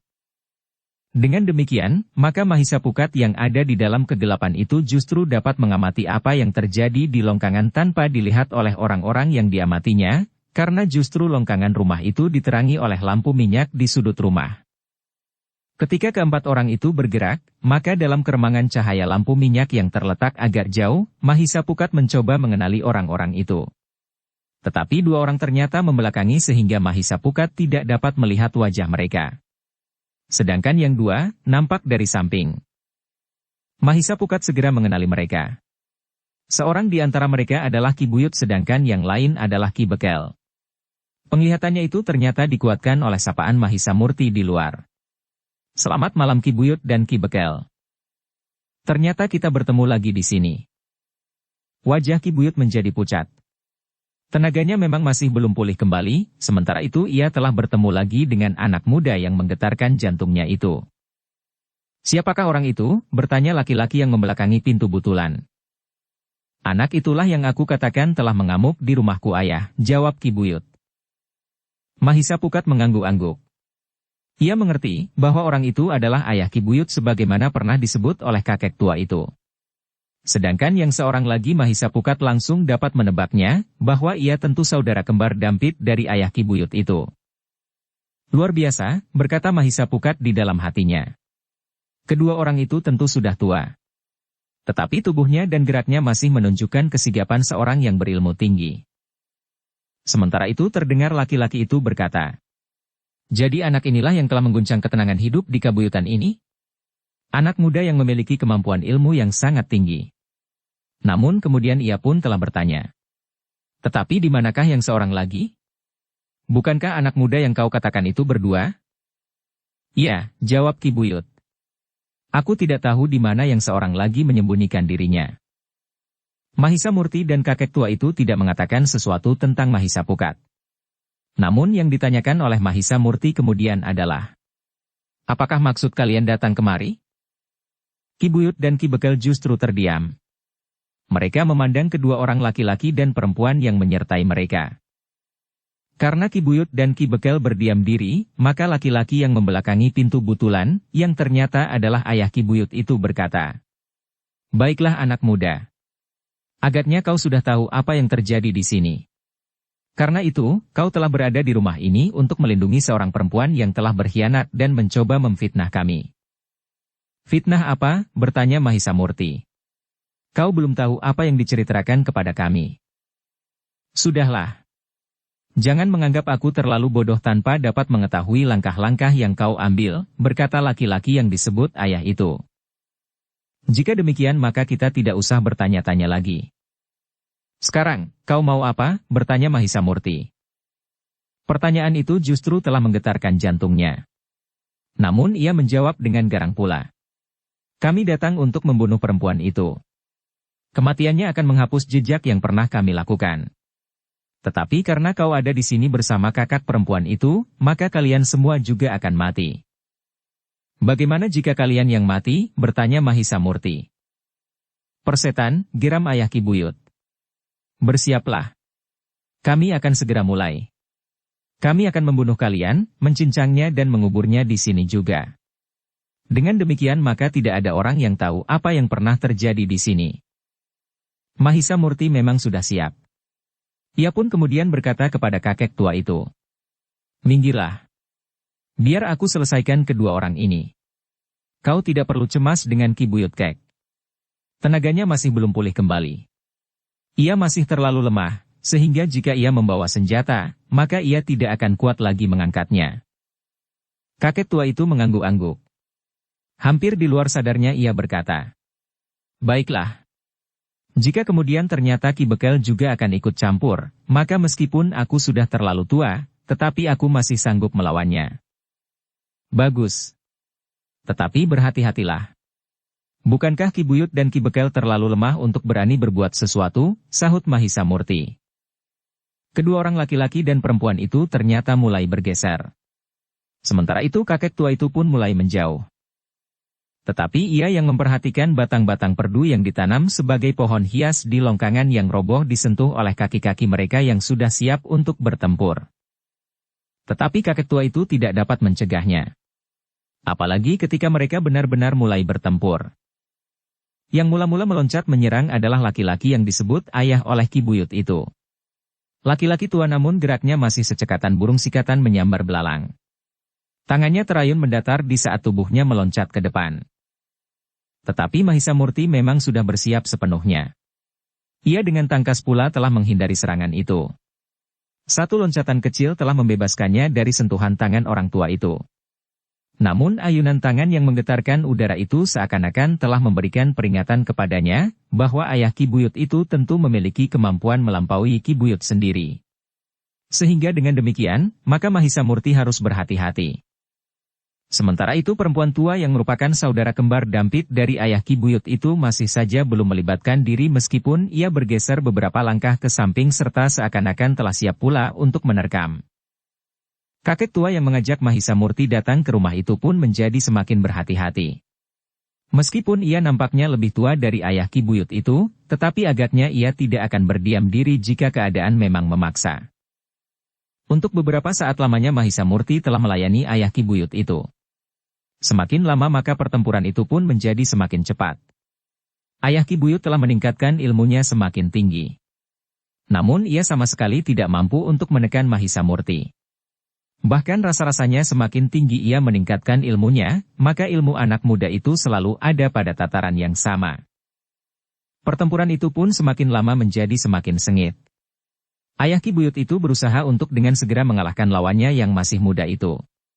Ayah Ki Buyut itu menganggap bahwa pengalamannya tentu jauh lebih banyak dari pengalaman anak muda itu. Sehingga meskipun darah kemudaan lawannya itu masih bergelora, namun justru ia akan dengan mudah menemukan titik-titik kelemahannya. Tetapi ternyata yang terjadi adalah jauh dari dugaannya itu. Anak muda itu mampu mengimbangi ilmunya yang telah dikembangkannya berdasarkan pengalamannya yang panjang itu. Bahkan kadang-kadang kemampuan anak muda itu terasa telah mendesaknya. Karena itu maka orang tua itu tidak lagi berniat untuk mengekang diri. Ia memang berniat untuk membunuh semua orang yang ditemuinya di rumah itu. Sambil menggeram maka ia pun telah mengambil jarak dari lawannya. Namun ternyata orang tua itu berusaha mengambil kesempatan untuk mencapai tataran ilmunya yang dibanggakannya. Mahisa Murti melihat sikap orang tua itu. Dengan demikian maka ia pun menyadari bahwa orang tua itu akan meningkatkan ilmunya sampai ke tataran yang terbaik. Dengan demikian maka Mahisa Murti pun telah mempersiapkan diri pula untuk menghadapi segala kemungkinan. Tetapi sebelum ayah Ki Buyut itu bertempur kembali, maka tiba-tiba saja ia berteriak. Tinggalkan aku. Cari perempuan itu. Ia harus mati lebih dahulu dari yang lain. Jika ada orang lain di rumah itu, maka kau harus membunuhnya pula. Semua orang tahu bahwa perintah itu ditujukan kepada saudara perempuannya, yang semula sudah siap untuk bertempur. Sementara itu perempuan tua yang garang itu pun telah bergeser pula mendekati pintu butulan. Jangan masuk, teriak kakek tua. Namun demikian kakek tua itu bergerak, maka Ki Buyut dan Ki Bekel pun telah mendekatinya. Kau tidak akan berdaya apapun Ki Buyut, berkata kakek tua itu. Dengan sentuhan satu jari kau akan terjatuh. Keadaanku sudah berangsur baik, berkata Ki Buyut. Sementara itu Ki Bekel berkata, aku sehat sepenuhnya. Akulah yang akan membunuhmu. Bukalah. Tetapi kakek tua itu tertawa. Katanya, jangan berpura-pura seperti itu. Kau mengenalku dengan baik, meskipun umurmu belum setua aku. Kau dapat bertanya kepada dirimu sendiri, apakah kira-kira kau dapat mengalahkan aku? Meskipun aku sudah terlalu tua menurut ukuranmu, tetapi aku masih mampu membajak sawahku yang beberapa kotak itu tanpa bantuan orang lain. Ki Bekel termangu-mangu. Namun kemudian katanya, aku memang sudah mengira bahwa kau tentu akan turut campur. Tetapi kau tidak akan mendapat kesempatan kali ini. Jangan mengigau seperti itu, berkata kakek tua itu. Namun dalam pada itu, ayah Ki Buyut itu mengulangi perintahnya. Cepat. Jangan hiraukan orang tua gila itu. Saudara perempuannya itu memang tidak menunggu lagi. Ia pun dengan serta-merta telah meloncat berlari ke pintu butulan. Tetapi tiba-tiba saja ia telah terdorong keluar dan bahkan di luar dugaannya, maka perempuan itu telah jatuh terguling di tanah. Hanya karena kemampuannya yang tinggi, maka dengan tangkasnya ia telah melenting berdiri. Setan alas, perempuan itu mengumpat. Sementara itu ayah Ki Buyut itu pun terkejut pula. Sejenak kemudian, maka dari pintu butulan itu melangkah keluar seorang anak muda yang lain, yang telah menjadi pusat perhatian bersama anak muda yang telah bertempur melawan ayah Ki Buyut di kabuyutan itu. Kau curang, geram perempuan itu. Jika kau memang seorang laki-laki, maka kau tidak akan menyerang dari persembunyianmu seperti itu. Tetapi Mahisa Pukat tertawa. Katanya, kau kira kau dan ayah Ki Buyut itu tidak berbuat curang? Bukan hanya kali ini, tetapi sejak semula kau memang sudah curang. Wajah perempuan itu menjadi tegang. Sekilas ia berpaling kepada saudara kembarnya. Ternyata saudara kembarnya itu telah menggeram. Setan kau anak iblis. Jangan banyak cakap. Sebentar lagi kau akan mati. Semua orang yang ada di rumah ini pun akan kami bunuh. Kau salah Kisanak, jawab Mahisa Pukat. Kami akan menyelesaikan persoalan yang timbul di kabuyutan ini. Bagi kami semuanya sudah jelas. Karena itu, menyerahlah. Kalian tidak mempunyai kesempatan lagi untuk mengelakkan tanggung jawab kalian. Tutup mulutmu, potong laki-laki tua itu. Lalu katanya kepada saudara kembarnya. Kita bunuh semuanya sekarang. Perempuan tua yang ternyata juga memiliki ilmu yang tinggi itu pun segera bersiap. Sementara saudaranya akan menghadapi Mahisa Murti, maka ia pun telah siap menghadapi Mahisa Pukat. Demikianlah, maka sejenak kemudian mereka pun telah bertempur kembali. Dengan garangnya perempuan tua itu telah menyerang Mahisa Pukat. Namun seperti saudaranya yang laki-laki, maka Mahisa Pukat berhasil mengimbangi kegarangannya, sehingga serangan-serangannya tidak dapat menyentuh tubuh anak muda itu. Dalam pada itu, ayah Ki Buyut memang telah berusaha untuk mencapai tataran ilmu kebanggaannya. Karena itu, maka tiba-tiba saja ia telah melenting dengan cepatnya. Tubuhnya menjadi ringan seperti kapas. Loncatan-loncatan panjang telah membuatnya Mahisa Murti kadang-kadang kehilangan jejak. Mahisa Murti ternyata beberapa kali dapat dibingungkan oleh gerak lawannya. Sekali menyerang, kemudian meloncat menjauh. Namun tiba-tiba saja bagaikan terbang orang tua itu menyambarnya dengan tangan terayun mendatar. Dengan tergesa-gesa setiap kali Mahisa Murti harus menghindari serangan-serangan itu. Namun ternyata serangan itu mengalir seperti ombak di lautan. Terus-menerus, susul-menyusul menghantam tebing. Semakin lama Mahisa Murti memang menjadi semakin bingung. Orang tua itu bergerak semakin cepat. Betapapun Mahisa Murti mengerahkan tenaga cadangannya, namun kecepatan geraknya tidak dapat mengimbangi kecepatan gerak lawannya. Bahkan sekali dua kali serangan lawannya itu telah mengenai tubuhnya. Tetapi bagi Mahisa Murti, ternyata sentuhan-sentuhan tangan dan kaki lawannya tidak terlalu berbahaya baginya. Meskipun terasa juga sakit, tetapi ketahanan tubuhnya mampu mengatasi rasa sakit itu. Karena itu, Mahisa Murti tidak menjadi kehilangan akal. Ia masih sempat membuat pertimbangan-pertimbangan yang mapan untuk mengatasi kebingungannya karena arah lawannya yang tiba-tiba berubah. Mahisa Murti masih sempat memperhitungkan kemampuan lawannya yang karena bergerak terlalu cepat, maka pengerahan tenaganya justru menjadi susut, sehingga serangannya yang membingungkan itu tidak dapat didukung oleh pengerahan tenaga sepenuhnya. Untuk mengatasi keadaan itu, maka Mahisa Murti tidak lagi berniat untuk menghindari setiap serangan. Ia akan membenturkan kekuatannya melawan setiap serangan yang datang. Mahisa Murti merasa bahwa tenaganya masih cukup kuat untuk melakukannya. Sebenarnya lah bahwa Mahisa Murti pun kemudian tidak lagi berusaha untuk membenturnya dan melawan kekuatan dengan kekuatan. Ternyata bahwa kekuatan Mahisa Murti masih mampu mengatasi kekuatan lawannya. Lawannya yang semula menduga bahwa anak muda itu menjadi kebingungan dan kehilangan akal, ternyata tidak demikian. Mahisa Murti telah mencoba untuk beradu kekuatan pada benturan-benturan yang terjadi kemudian. Di lingkaran pertempuran yang lain, Mahisa Pukat tidak banyak mengalami kesulitan pula. Ketika ia melihat Mahisa Murti selalu membenturkan kekuatannya melawan serangan-serangan lawannya, maka ia mula-mula mengira bahwa saudaranya telah mempergunakan ilmunya yang menggetarkan itu. Menghisap kekuatan lawannya.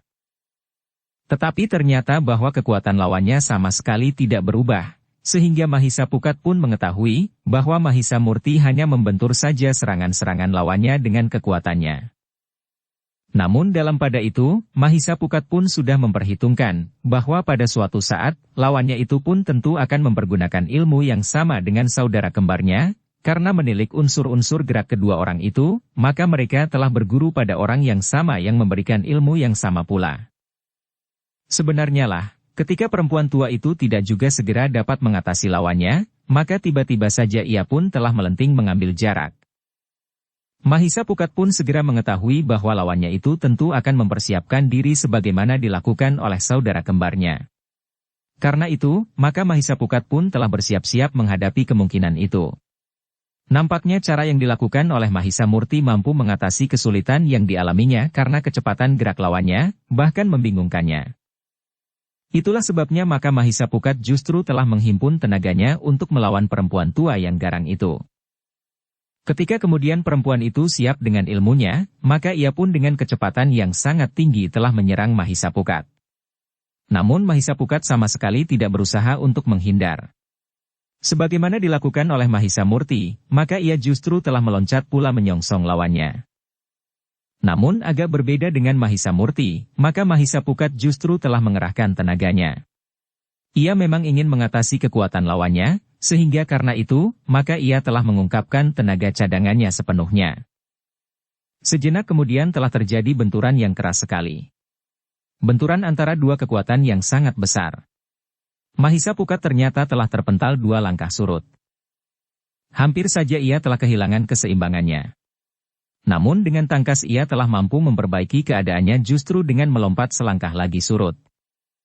Namun dalam pada itu, ternyata lawannya telah terlempar beberapa langkah. Bahkan perempuan tua itu tidak mampu lagi mempertahankan keseimbangannya, sehingga ia pun telah terbanting jatuh dan berguling beberapa kali. Tetapi Mahisa Pukat yang telah menguasai keseimbangannya sepenuhnya tidak meloncat memburunya. Dibiarkannya perempuan itu tertatih-tatih berdiri dengan susah payah. Saudara kembarnya, ayah Ki Buyut, melihat apa yang terjadi. Tetapi ia tidak dapat berbuat sesuatu untuk membantunya. Lawannya yang dianggapnya masih terlalu muda dan tidak berpengalaman itu ternyata memiliki kekuatan melampaui kekuatannya. Anak muda itu justru telah membentur hampir setiap serangannya sehingga dengan demikian, maka ayah Ki Buyut itu justru mengalami banyak kesulitan. Tenaga dan kekuatan anak muda itu semakin lama seakan-akan justru menjadi semakin besar. Sehingga benturan-benturan yang terjadi justru telah menyakitinya. Sedangkan anak muda itu sama sekali tidak terganggu karenanya.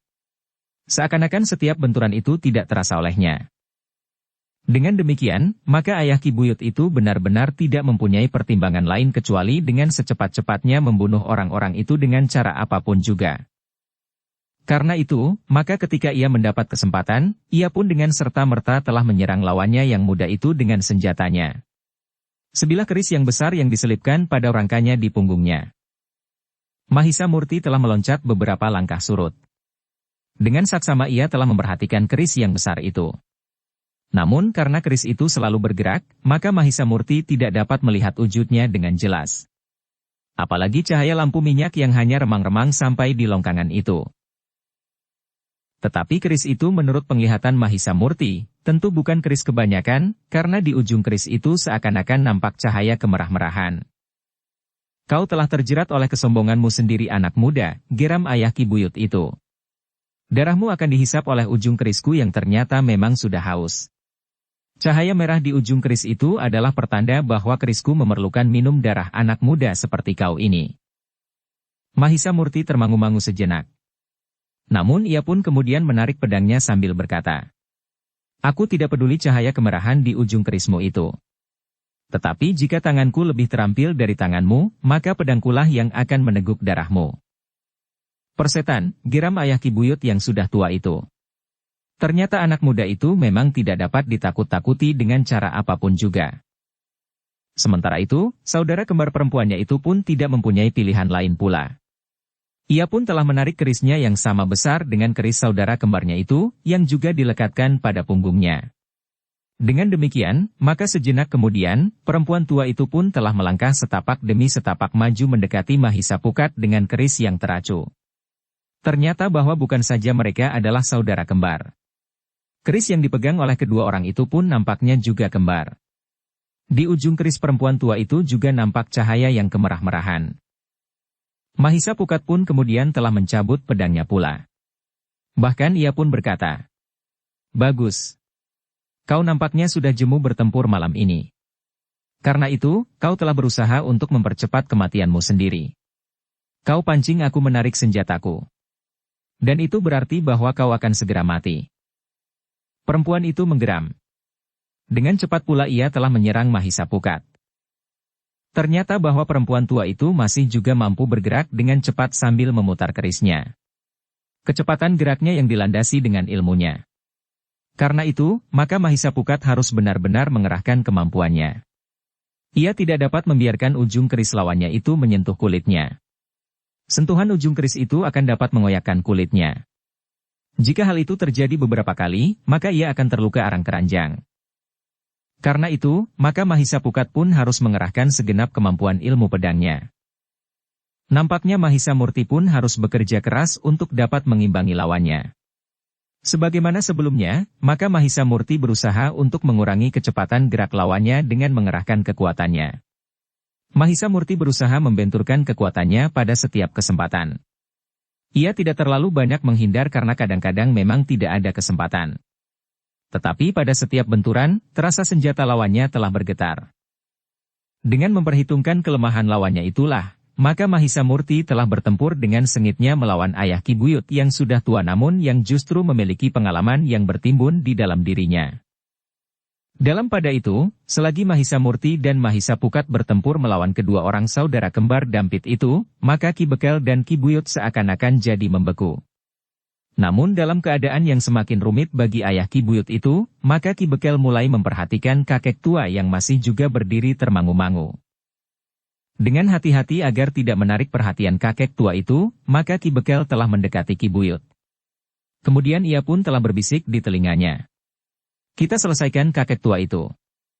Kemudian kita cari perempuan yang berkhianat itu di dalam." Ki Buyut termangu-mangu. Katanya, "Tetapi tubuhku masih belum pulih. Kau bantu aku. Aku yang akan menyelesaikan mereka," berkata Ki Bekel. "Tetapi bukankah kau kenal laki-laki tua itu? Ia memiliki kemampuan meskipun tidak terlalu tinggi. Seandainya keadaanku tidak seperti sekarang ini, maka aku akan dapat menyelesaikannya," berkata Ki Buyut. "Kita harus berbuat sesuatu. Kita tidak dapat sekedar menjadi penonton seperti sekarang ini, sementara ayah dan bibimu ada dalam kesulitan," bertanya Ki Bekel. Ki Buyut masih tetap termangu-mangu. Sebenarnya ia sependapat dengan Ki Bekel. Tetapi Ki Buyut itu tidak mempunyai kekuatan dan kemampuan untuk melakukannya. "Baiklah," berkata Ki Bekel. "Jika kau masih belum dapat berbuat sesuatu, biarlah aku saja yang melakukannya. Aku memang harus berbuat sesuatu. Kakek itu sudah terlalu tua. Ia tidak akan menyimpan tenaga lagi di dalam dirinya. Meskipun ia berilmu sekalipun, namun ia tidak akan dapat mendukung ilmunya dengan tenaga wadatnya lagi." Ki Buyut termangu-mangu sejenak. Namun kemudian katanya, "Baiklah. Lakukan. Aku akan mencoba untuk ikut berbuat sesuatu." Ki Bekel itu mengangguk kecil. Sementara itu pertempuran antara kedua orang anak muda itu melawan kedua orang bersaudara kembar Dampit itu masih berlangsung pula. Namun semakin lama semakin jelas, Mahisa Murti dan Mahisa Pukat mempunyai kekuatan yang lebih besar dari lawannya, sehingga setiap terjadi benturan, maka lawannya lah yang terdesak surut. Sejenak Ki Bekel memperhatikan pertempuran itu. Namun kemudian perhatiannya pun mulai tertuju sepenuhnya kepada kakek tua yang seakan-akan tidak menghiraukannya. Setapak demi setapak ia bergeser mendekatinya. Ki Bekel itu tidak perlu menjajaki lagi kemampuan orang tua itu. Yang ingin dilakukannya adalah dengan serta-merta membunuhnya. Kemudian akan dicarinya adik perempuan laki-laki tua itu, yang menjadi sasaran utama mereka malam itu, karena perempuan itu dianggap mengetahui rahasia Ki Buyut dan Ki Bekel. Ketika Ki Bekel itu setapak demi setapak menjadi semakin dekat maka tiba-tiba saja orang tua itu justru berkata, "Marilah Ki Bekel. Aku sudah siap menunggu, kapan kau akan mulai? Jika kau tidak berkeberatan, biarlah Ki Buyut itu ikut serta." Ki Bekel itu menggeram. Namun ia tidak menunggu lagi. Tiba-tiba saja ia telah meloncat menyerang. Tetapi kakek tua itu tidak membiarkan dirinya dibantai tanpa melawan. Dengan sisa tenaga tuanya, maka kakek tua itu telah bersiap mempertahankan dirinya. Dengan demikian maka kakek tua itu pun telah bertempur pula melawan Ki Bekel. Meskipun ia sudah tua, tetapi karena ia terbiasa bekerja keras di sawahnya, maka tenaganya ternyata masih cukup besar. Ki Bekel yang mengharap tenaga kakek tua itu sudah jauh menyusut, ternyata telah salah hitung. Kakek tua itu masih dengan sigap melayaninya. Dalam pada itu, Ki Bekel itu masih dapat juga berteriak. "Cari perempuan itu Ki Buyut. Bunuh perempuan itu. Ia akan dapat menjadi sumber malapetaka." Ki Buyut termangu-mangu. Tubuhnya masih terlalu letih rasanya seakan-akan tulang-tulangnya menjadi lunak dan tidak berdaya. Namun ia tidak dapat menunggu lagi. Apalagi ketika ia melihat bahwa benturan-benturan kekuatan kedua anak muda yang melawan ayah dan bibinya itu tidak dapat diatasi oleh kedua orang tua itu. Karena itu, maka Ki Buyut itu pun telah mempergunakan sisa tenaga yang ada padanya. Selangkah demi selangkah ia menuju ke pintu butulan. Mahisa Murti dan Mahisa Pukat mengetahui apa yang akan dilakukan oleh Ki Buyut. Karena itu, maka mereka merasa perlu untuk bertindak. Mereka pun mencemaskan kakek tua yang harus bertempur melawan Ki Bekel. Sehingga karena itu, maka keduanya harus berusaha untuk dengan cepat menyelesaikan pertempuran. Namun ternyata bahwa ayah Ki Buyut itu masih saja mampu bergerak sangat cepat. Bahkan rasa-rasanya setelah benturan-benturan yang keras terjadi sehingga menyulitkan kedudukan ayah Ki Buyut dan saudara kembarnya, maka mereka menjadi semakin berhati-hati. Mereka sadar bahwa kekuatan mereka tidak akan mampu mengimbangi kekuatan kedua anak muda itu. Namun kecepatan gerak merekalah yang akan dapat mereka manfaatkan untuk melawan keduanya. Akhirnya Mahisa Murti dan Mahisa Pukat memang tidak mempunyai pilihan lain. Mereka harus menghentikan pertempuran itu sebelum Ki Buyut yang lemah itu benar-benar telah memasuki pintu butulan dan membunuh perempuan tua itu. Mula-mula memang ada niat untuk menghancurkan saja kedua orang bersaudara kembar Dampit itu. Namun Mahisa Murti dan Mahisa Pukat ternyata memang bukan pembunuh-pembunuh yang tidak berperasaan. Keduanya ternyata masih tetap mempunyai pertimbangan-pertimbangan kemanusiaan. Namun ketika keduanya melihat Ki Buyut betapapun lemahnya akan mempergunakan kesempatan untuk membunuh perempuan yang ada di rumah itu bersama kedua anaknya yang tidak mempunyai keberanian untuk berbuat sesuatu, mereka pun menjadi gelisah.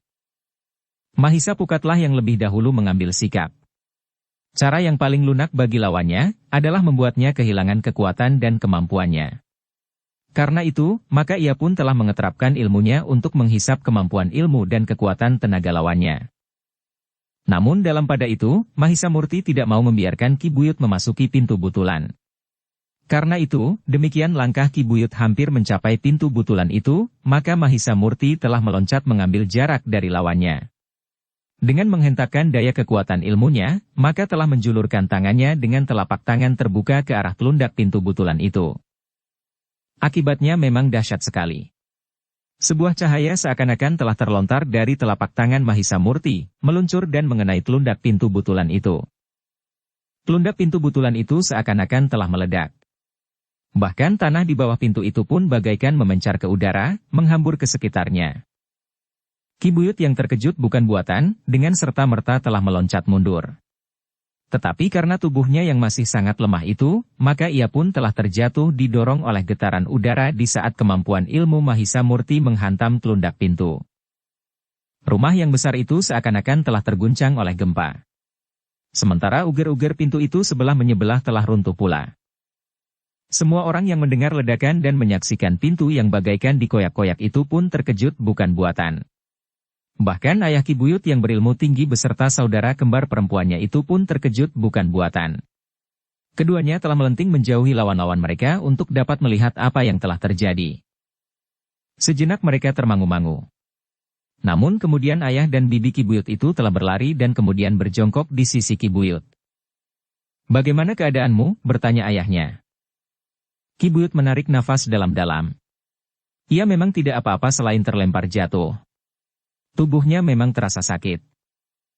Tetapi ia tidak terluka sama sekali selain sedikit pada lututnya yang terkelupas. Dengan lemah Ki Buyut pun telah bangkit dan berusaha untuk berdiri.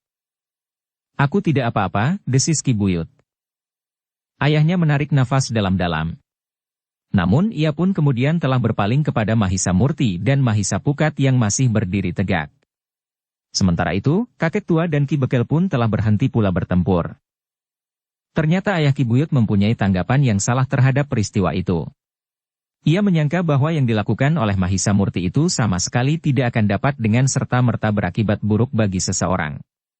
Atau setidak-tidaknya, permainan anak muda itu hanya sekedar untuk menakut-nakutinya, atau dengan mudah dapat dihindarinya. Ternyata Ki Buyut itu tidak terluka sama sekali akibat ledakan itu. Jika ia terluka, maka hal itu semata-mata karena ia jatuh terbanting di tanah. Sementara itu ayah Ki Buyut itu terlalu yakin akan kemampuan mereka bergerak lebih cepat dari serangan-serangan yang akan dilakukan seandainya anak-anak muda itu benar-benar akan mempergunakan ilmu sebagaimana telah ditunjukkan itu. Berbaring keduanya meloncat menyerang lawan masing-masing. Dengan segenap kemampuan, maka kedua orang bersaudara kembar itu telah menyerang lawan-lawan mereka dengan kecepatan yang sangat tinggi. Mahisa Murti dan Mahisa Pukat memang sulit untuk mengambil kesempatan melepaskan ilmunya. Namun keduanya memang tidak ingin melepaskan ilmu yang sekaligus dapat menghancurkan lawan-lawannya itu. Saudara kembar perempuannya itu mengangguk, ia mengerti apa yang harus dilakukannya. Karena itu, untuk beberapa saat keduanya mempersiapkan diri. Tiba-tiba saja ayah Ki Buyut itu berteriak nyaring. Jika anak muda itu sempat melepaskan serangannya, semata-mata karena ia tidak mengetahuinya lebih dahulu, apa yang akan dilakukannya. Karena itu, maka ia pun kemudian berbisik kepada saudara kembarnya. "Jangan beri ia kesempatan. Kita percepat serangan-serangan kita. Usahakan agar ujung kerismu menyusup di sela-sela pertahanannya. Segores kecil saja dari senjata kita akan dapat membunuhnya karena bisa yang tajam." Pada serangan-serangan pertama yang cepat bagaikan loncatan lidah api di udara, ternyata ayah Ki Buyut berhasil menyentuh tubuh Mahisa Murti dengan ujung kerisnya. Karena itu, sambil berloncatan ia pun tertawa panjang. "Anak muda," berkata orang itu. "Kau akan mati sebentar lagi betapapun tinggi ilmumu. Ujung kerisku yang berbisa telah menggores kulitmu." Tetapi Mahisa Murti sama sekali tidak menghiraukannya.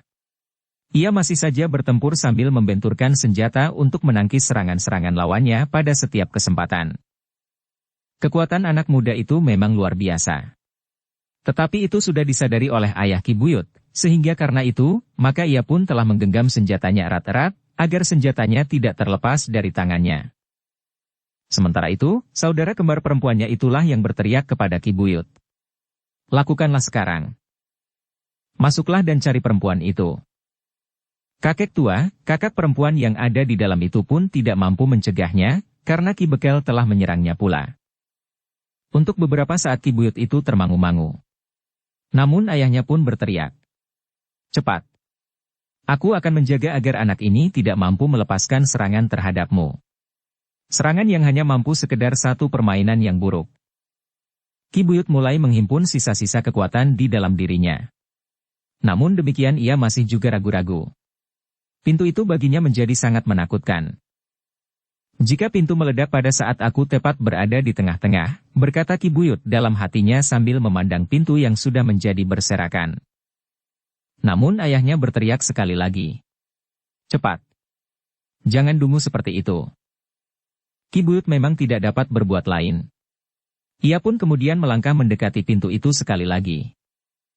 Mahisa Murti memang tidak mendapat kesempatan untuk menyerang pintu yang akan dilewati Ki Buyut itu karena ayah Ki Buyut itu telah berusaha menekannya semakin cepat.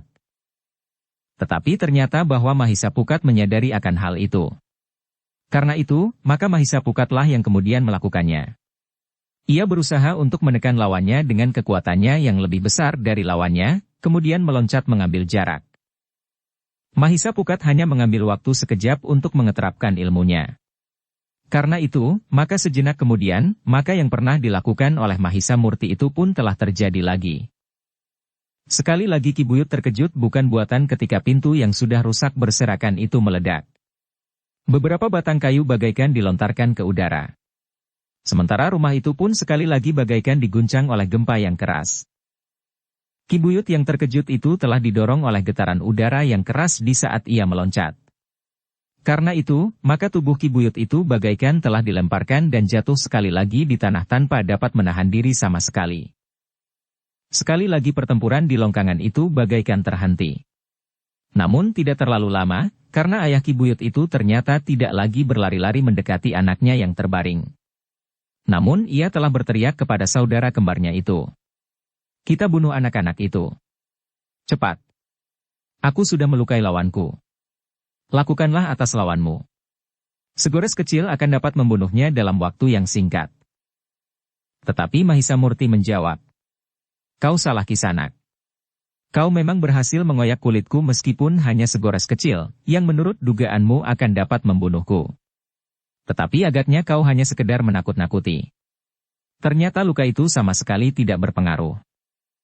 Anak iblis. Geram orang itu. Sebentar lagi kau tentu akan mati. Apakah kau melihat tanda-tanda bahwa aku akan mati? Bertanya Mahisa Murti. Ayah Ki Buyut itu sama sekali tidak menjawab. Tetapi ia telah mempercepat tata geraknya.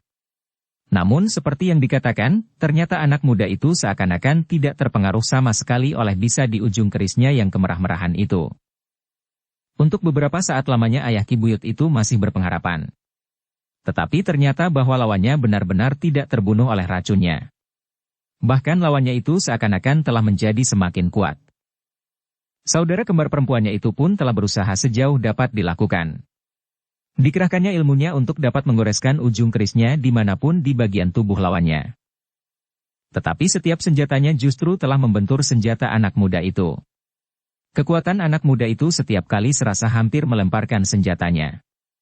Namun justru karena itu, bibi Ki Buyut telah terganggu kecepatan geraknya karena setiap kali ia harus memperbaiki genggamannya. Namun dalam pada itu, bibi Ki Buyut itu merasa aneh pada dirinya. Justru pada saat ia berusaha untuk menekan lawannya dan melukainya, kekuatannya terasa terlalu cepat susut. Satu hal yang belum pernah dialaminya.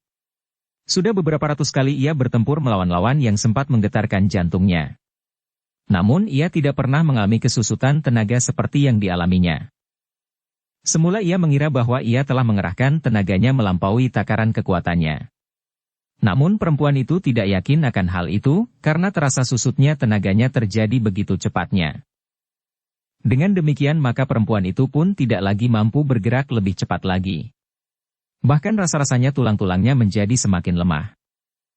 Karena itu, maka tidak ada lagi yang dapat diharapkan kecuali pertolongan saudara kembarnya yang diharapkan akan dapat dengan cepat mengalahkan lawannya, karena ia telah berhasil melukai anak muda itu. Tetapi yang terjadi kemudian benar-benar telah membingungkan.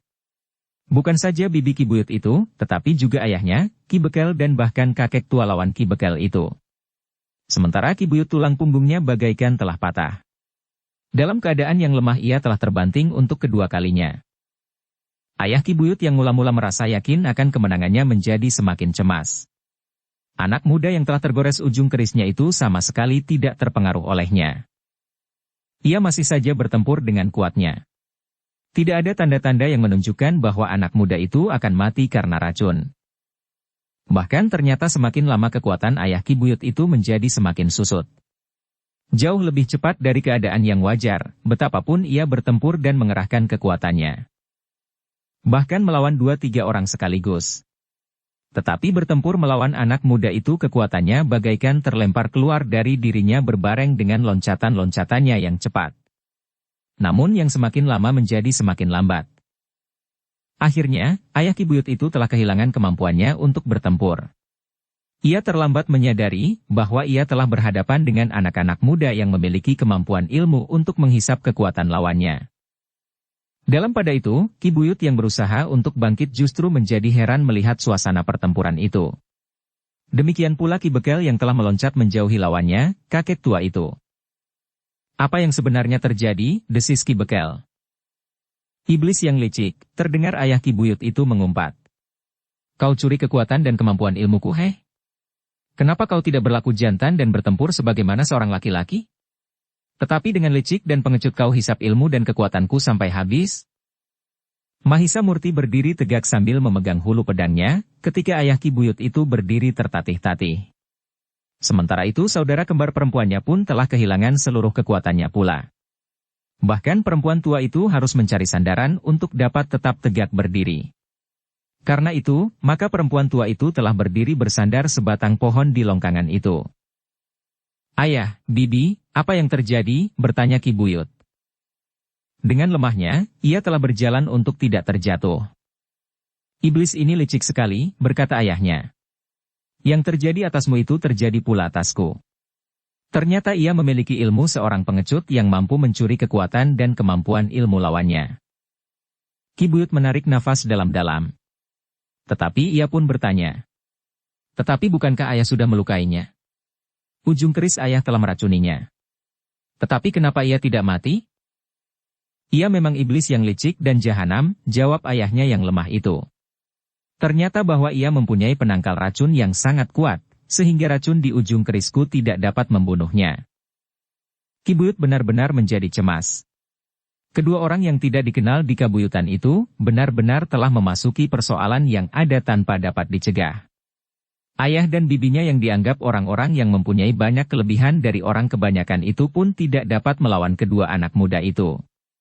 Bahkan keduanya telah mengalami sebagaimana dialaminya. Kekuatan dan kemampuan ilmunya bagaikan lenyap terhisap oleh ilmu lawannya itu. Dengan demikian, maka pertempuran itu pun telah berakhir. Kedua saudara kembar Dampit itu sama sekali sudah tidak berdaya.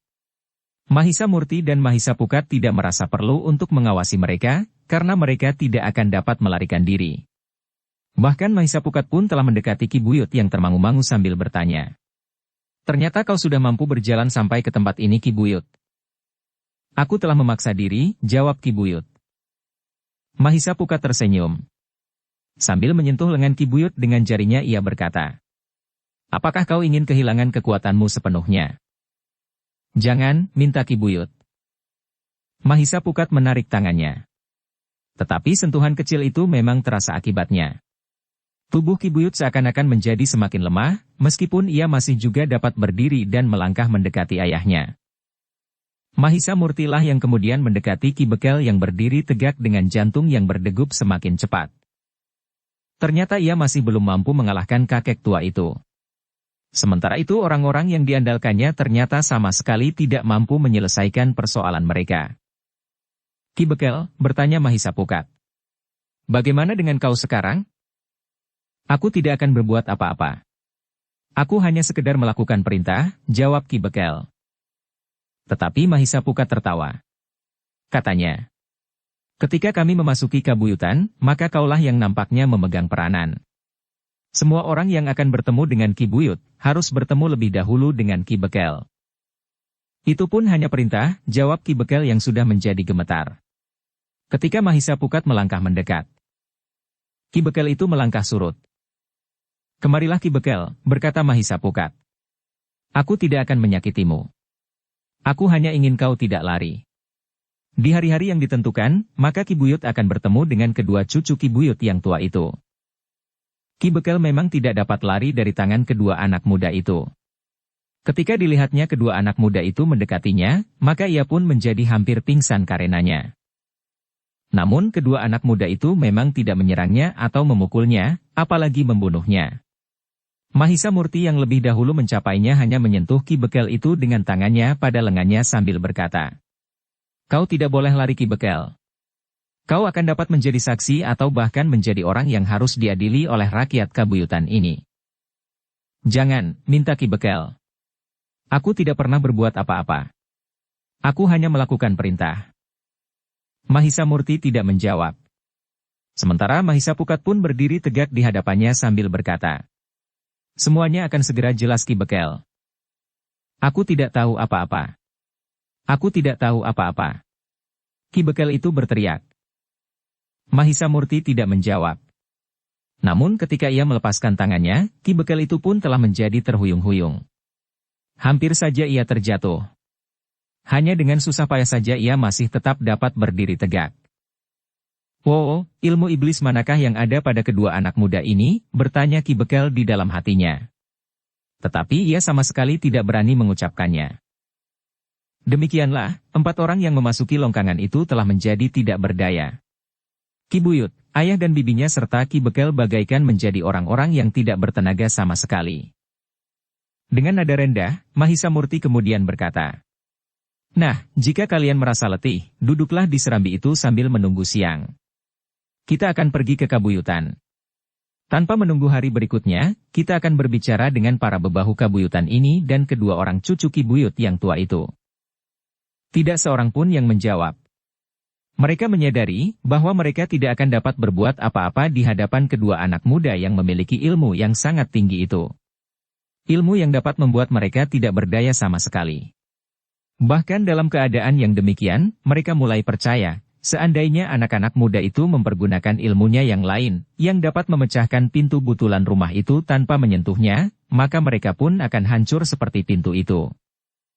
Di samping kemampuan itu, maka anak-anak muda itu tentu memiliki penangkal racun yang kuat, sehingga mampu menolak kekuatan racun yang masuk ke dalam dirinya. Keempat orang itu pun kemudian tertatih-tatih merangkak naik ke serambi dan dengan susah payah mencapai amben panjang. Mereka telah menjatuhkan diri dan duduk dengan lemahnya bersandar dinding gandok. Mahisa Murti dan Mahisa Pukat pun kemudian telah mengajak kakek tua untuk menemui adiknya. Mereka tentu menjadi ketakutan, sementara anak-anaknya tidak akan dapat berbuat apapun juga. Bagaimana dengan orang-orang itu? Bertanya kakek tua itu. Tiba-tiba saja ayah Ki Buyut itu berteriak nyaring. Biarkan saja mereka duduk di sana. Mereka tidak akan dapat pergi dari tempat duduknya.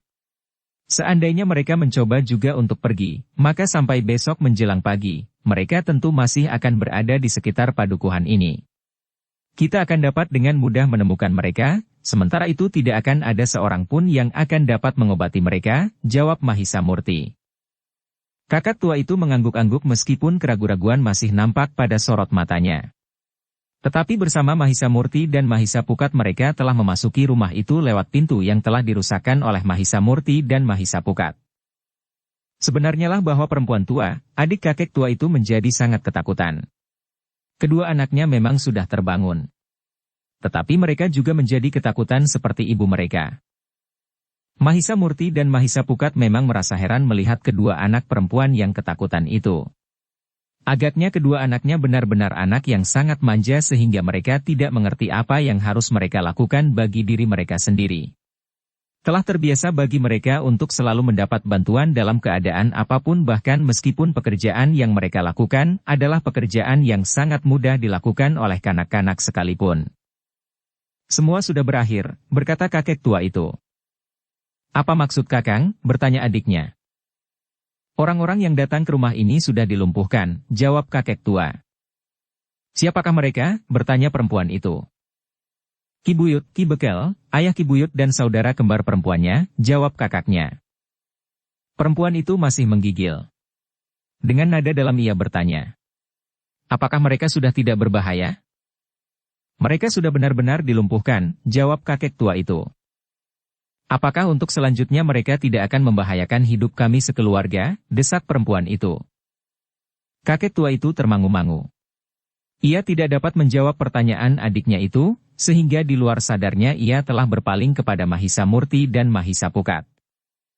Karena kakek tua itu tidak menjawab, maka Mahisa Murti lah yang menjawab. Agaknya mereka memang tidak akan melakukannya di kemudian hari. Apakah kalian yakin anak-anak muda? Bertanya perempuan itu pula. Mahisa Murti dan Mahisa Pukat saling berpandangan sejenak. Nampak keraguan-raguan membayang di wajah mereka. Namun dalam pada itu Mahisa Murti menjawab.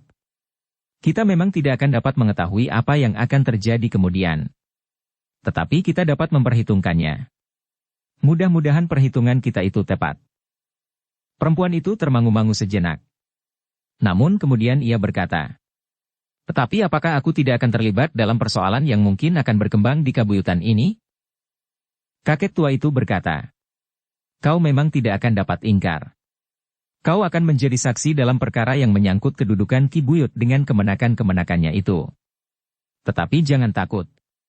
Kau tidak bersalah. Yang bersalah adalah suamimu. Suamiku sudah meninggal. Apakah kesalahan itu tidak akan ditimpakan kepadaku? Bertanya perempuan yang masih saja ketakutan itu. Agaknya ia tidak sekedar menjadi ketakutan karena peristiwa yang terjadi di rumahnya itu. Oleh ledakan yang mengguncang rumahnya bagaikan diguncang gempa. Tetapi juga tentang kemungkinan-kemungkinan mendatang, jika persoalan kedudukan tertinggi di kabuyutan itu diperbincangkan. Justru karena ia mengetahui apa yang pernah terjadi dan apa yang pernah dilakukan oleh suaminya. Namun kakek tua itu berkata, mudah-mudahan semuanya akan dapat diletakkan pada kewajarannya, sehingga kau tidak akan memikul beban kesalahan suamimu, meskipun kau telah ikut menikmati hasil kejahatan suamimu. Tetapi kau harus mempersiapkan jiwamu untuk tabah menghadapi kenyataan jika harta benda yang pernah diterima oleh suamimu dan yang kini masih tersisa, harus kau serahkan kembali kepada kabuyutan ini. Kau harus merelakannya jika kau ingin mendapatkan hari-hari yang tenang kemudian. Aku akan merelakannya, Kakang. Justru kekayaan ini membuat hidupku tidak tenang. Seakan-akan setiap saat akan datang orang-orang yang akan merampok atau orang-orang yang menuntut karena harta benda ini didapatkan dengan cara yang tidak pantas atau gambaran-gambaran lain yang justru selalu menyiksaku, berkata perempuan itu. Kakek tua itu mengangguk-angguk. Katanya, baik. Jika demikian maka kau sudah siap menghadapi kemungkinan-kemungkinan itu. Besok Ki Buyut itu akan dihadapkan kepada kedua orang kemanakannya serta para bebahu kabuyutan ini. Mudah-mudahan para bebahu itu tidak lagi dibayangi oleh perasaan takut karena kemampuan ayah Ki Buyut serta saudara kembarnya itu. Perempuan itu menundukkan wajahnya, sementara kedua anaknya yang ketakutan pula hanya memandangi ibunya dengan cemas. Mereka benar-benar tidak dapat berbuat sesuatu untuk membantu ibunya yang berada dalam kesulitan itu. Apalagi membantunya, bahkan keduanya justru menjadi beban bagi ibunya itu. Keduanya yang merengek seperti kanak-kanak membuat ibunya semakin gelisah. Tetapi kakak perempuan itu telah memberikan beberapa petunjuk baginya sehingga perasaannya tidak lagi menjadi terlalu menderita. Namun demikian perempuan itu pun bertanya, lalu apa yang harus aku lakukan sekarang, Kakang? Kakek tua itu pun termangu-mangu sejenak. Ia pun kemudian berpaling kepada Mahisa Murti dan Mahisa Pukat. Mahisa Murtilah yang kemudian menyahut, biarlah kau di sini saja. Kami pun akan berada di sini untuk malam ini. Bahkan Ki Buyut dan ketiga orang yang lain itu pun akan berada di sini pula. Mereka tidak akan dapat berbuat apa-apa. Perempuan itu mengangguk-angguk. Katanya, terima kasih. Jika kalian berada di sini, maka kami akan merasa lebih tenang. Nah, jika demikian, maka beristirahatlah. Kau tidak perlu cemas, berkata kakek tua itu. Lalu katanya kepada kemenakannya, lihatlah kedua anak muda itu.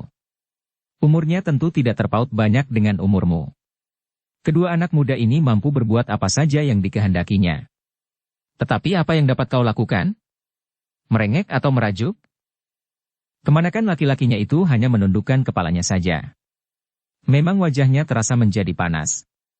Tetapi ia tidak dapat ingkar, bahwa ia memang tidak dapat berbuat apa-apa, apalagi dibanding dengan kedua anak muda itu. Nah, cobalah kau melihat ke dalam dirimu sendiri, berkata kakek tua itu. Anak muda itu menundukkan kepalanya semakin dalam. Tetapi ia memang tidak dapat berbuat apa-apa. Sudahlah, berkata kakek tua itu. Kau memang tidak perlu menjawab sekarang. Mungkin besok atau kapan saja. Asal saja pertanyaan itu tidak kau lempar dari dalam dirimu. Anak muda itu masih saja berdiam diri sementara pamannya berkata pula kepada adik perempuannya. Sekarang, tidurlah. Tidak akan terjadi apa-apa malam ini. Seperti telah kau dengar sendiri, kami akan berada di sini malam ini bersama Ki Buyut dan ketiga orang lainnya itu. Terima kasih Kakang, jawab perempuan itu, lalu katanya kepada Mahisa Murti dan Mahisa Pukat. Terima kasih anak-anak muda. Tanpa kalian maka kami akan mengalami kesulitan. Bahkan mungkin jiwa kami telah melayang pula. Sudahlah, beristirahatlah, berkata Mahisa Pukat. Besok kita akan bangun pagi-pagi untuk menyelesaikan persoalan kabuyutan ini sampai tuntas. Dengan demikian maka tidak akan tumbuh persoalan lagi di kemudian hari. Meskipun seperti yang kami katakan, bahwa kita tidak tahu apa yang akan terjadi kemudian. Tetapi kita dapat memperhitungkannya. Perempuan itu menarik nafas dalam-dalam. Sementara itu Mahisa Murti pun berkata, Sudahlah. Aku akan berada di longkangan bersama Ki Buyut. Lalu katanya kepada kakek tua itu. Kakek, kawanilah adik kakek itu. Baiklah anak-anak muda. Aku akan berada di sini.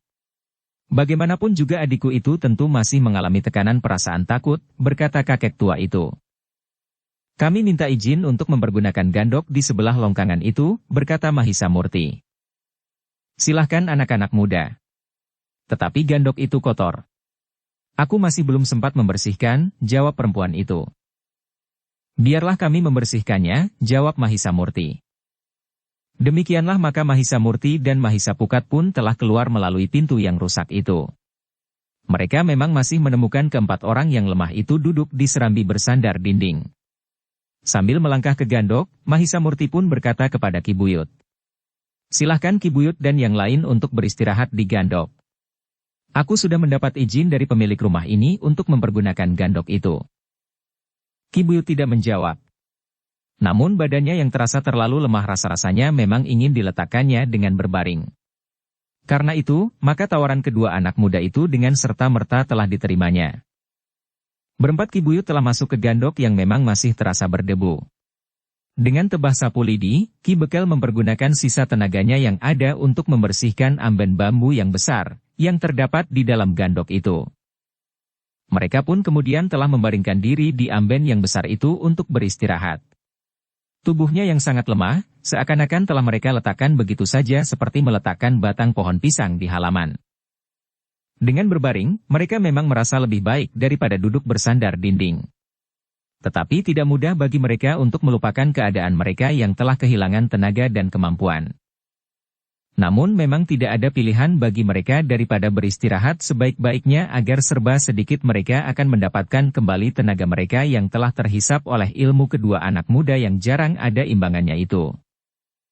Karena itu, maka keempat orang itu pun telah mencoba sambil berbaring mengatur pernafasan mereka, serta melepaskan diri dari beban perasaan mereka. Sehingga dengan demikian maka mereka telah berhasil memasuki satu alam yang lengang dari perasaan yang menekan. Sementara suara-suara malam yang mempunyai iramanya sendiri telah membuat mereka semakin cepat menemukan keheningan itu. Beberapa saat kemudian, maka keempat orang itu pun telah tertidur meskipun tidak terlalu nyenyak, karena keadaan wadak mereka dan keadaan yang sedang mereka alami memang tidak memungkinkan bagi mereka untuk benar-benar dapat menyingkirkan sepenuhnya. Sementara itu, Mahisa Murti dan Mahisa Pukatlah yang berada di amben di serambi. Ternyata mereka pun telah tidur pula sambil bersandar dinding. Mereka tidak perlu cemas bahwa orang-orang yang ada di dalam bilik di gandok itu akan melarikan diri. Menjelang pagi, Mahisa Murti dan Mahisa Pukat telah terbangun. Bergantian mereka berdua telah membenahi diri setelah mandi di pakiwan. Kemudian kakek tua yang menunggui adik perempuan serta dua orang kemanakan yang ketakutan itu telah mandi pula. Baru kemudian keempat orang yang berada di gandok itu satu-satu telah terbangun pula. Setelah tidur sejenak, maka tubuh keempat orang itu memang merasa lebih baik. Namun ketika mereka berusaha untuk bangkit, maka mereka pun menyadari bahwa kekuatan mereka masih belum pulih. Apalagi pulih, rasa-rasanya masih saja seperti saat mereka mulai tertidur meskipun terasa menjadi lebih segar. Ketika mereka masih saja duduk-duduk dengan lemah di atas amben besar tempat mereka tidur, maka Mahisa Pukat telah memasuki bilik itu. Mandilah, berkata Mahisa Pukat. Pergilah bergantian ke pakiwan. Aku tahu, kalian tidak dapat menimba air sendiri, karena kalian terlalu lemah. Tetapi aku dan Mahisa Murti telah mengisi pakiwan sampai penuh. Pakailah. Kalian tidak usah merasa segan. Nanti jika airnya sudah menjadi semakin susut, aku dan Mahisa Murti akan mengisinya lagi. Keempat orang itu saling berpandangan sejenak. Namun ayah Ki Buyutlah yang berkata kepada saudara kembar perempuannya. Pergilah lebih dahulu. Jika kau telah mandi, maka kami akan bergantian mandi. Bahkan tidak mandi pun tidak apa-apa bagi kami. Saudara kembar perempuannya tidak menyahut. Tetapi dengan susah payah ia telah membenahi diri dan melangkah tertatih-tatih ke pakiwan yang terletak di belakang gandok. Sementara yang lain masih saja duduk bermalas-malas di amben besar itu. Meskipun sebenarnya mereka lebih senang berlari-lari di lorong-lorong sempit mengejar orang-orang yang melakukan kejahatan di kabuyutan itu, atau melakukan tugas apapun daripada duduk-duduk seperti pemalas tanpa berbuat apa-apa. Tetapi mereka tidak dapat melakukannya. Mereka hanya dapat menguap, sedikit menggeliat dan kemudian seorang demi seorang pergi ke pakiwan setelah bibi Ki Buyut itu selesai. Kita akan pergi ke kabuyutan, berkata Mahisa Murti. Ki Buyutlah yang berdesah. Apakah aku dapat berjalan sendiri sampai ke rumah? Rasa-rasanya tulang-tulangku masih saja berpatahan. Tetapi Mahisa Murti dan Mahisa Pukat tertawa. Dengan nada tinggi Mahisa Murti pun berkata, kau dapat datang sendiri kemari. Kau tentu dapat pula pulang sendiri. Ki Buyut tidak menyahut lagi. Ia memang dapat datang ke tempat itu meskipun dengan agak susah payah. Dan ia pun akan kembali pula dengan susah payah. Bersambung ke bab 123. Dukung kami dengan subscribe, follow, like, komen dan share. Terima kasih.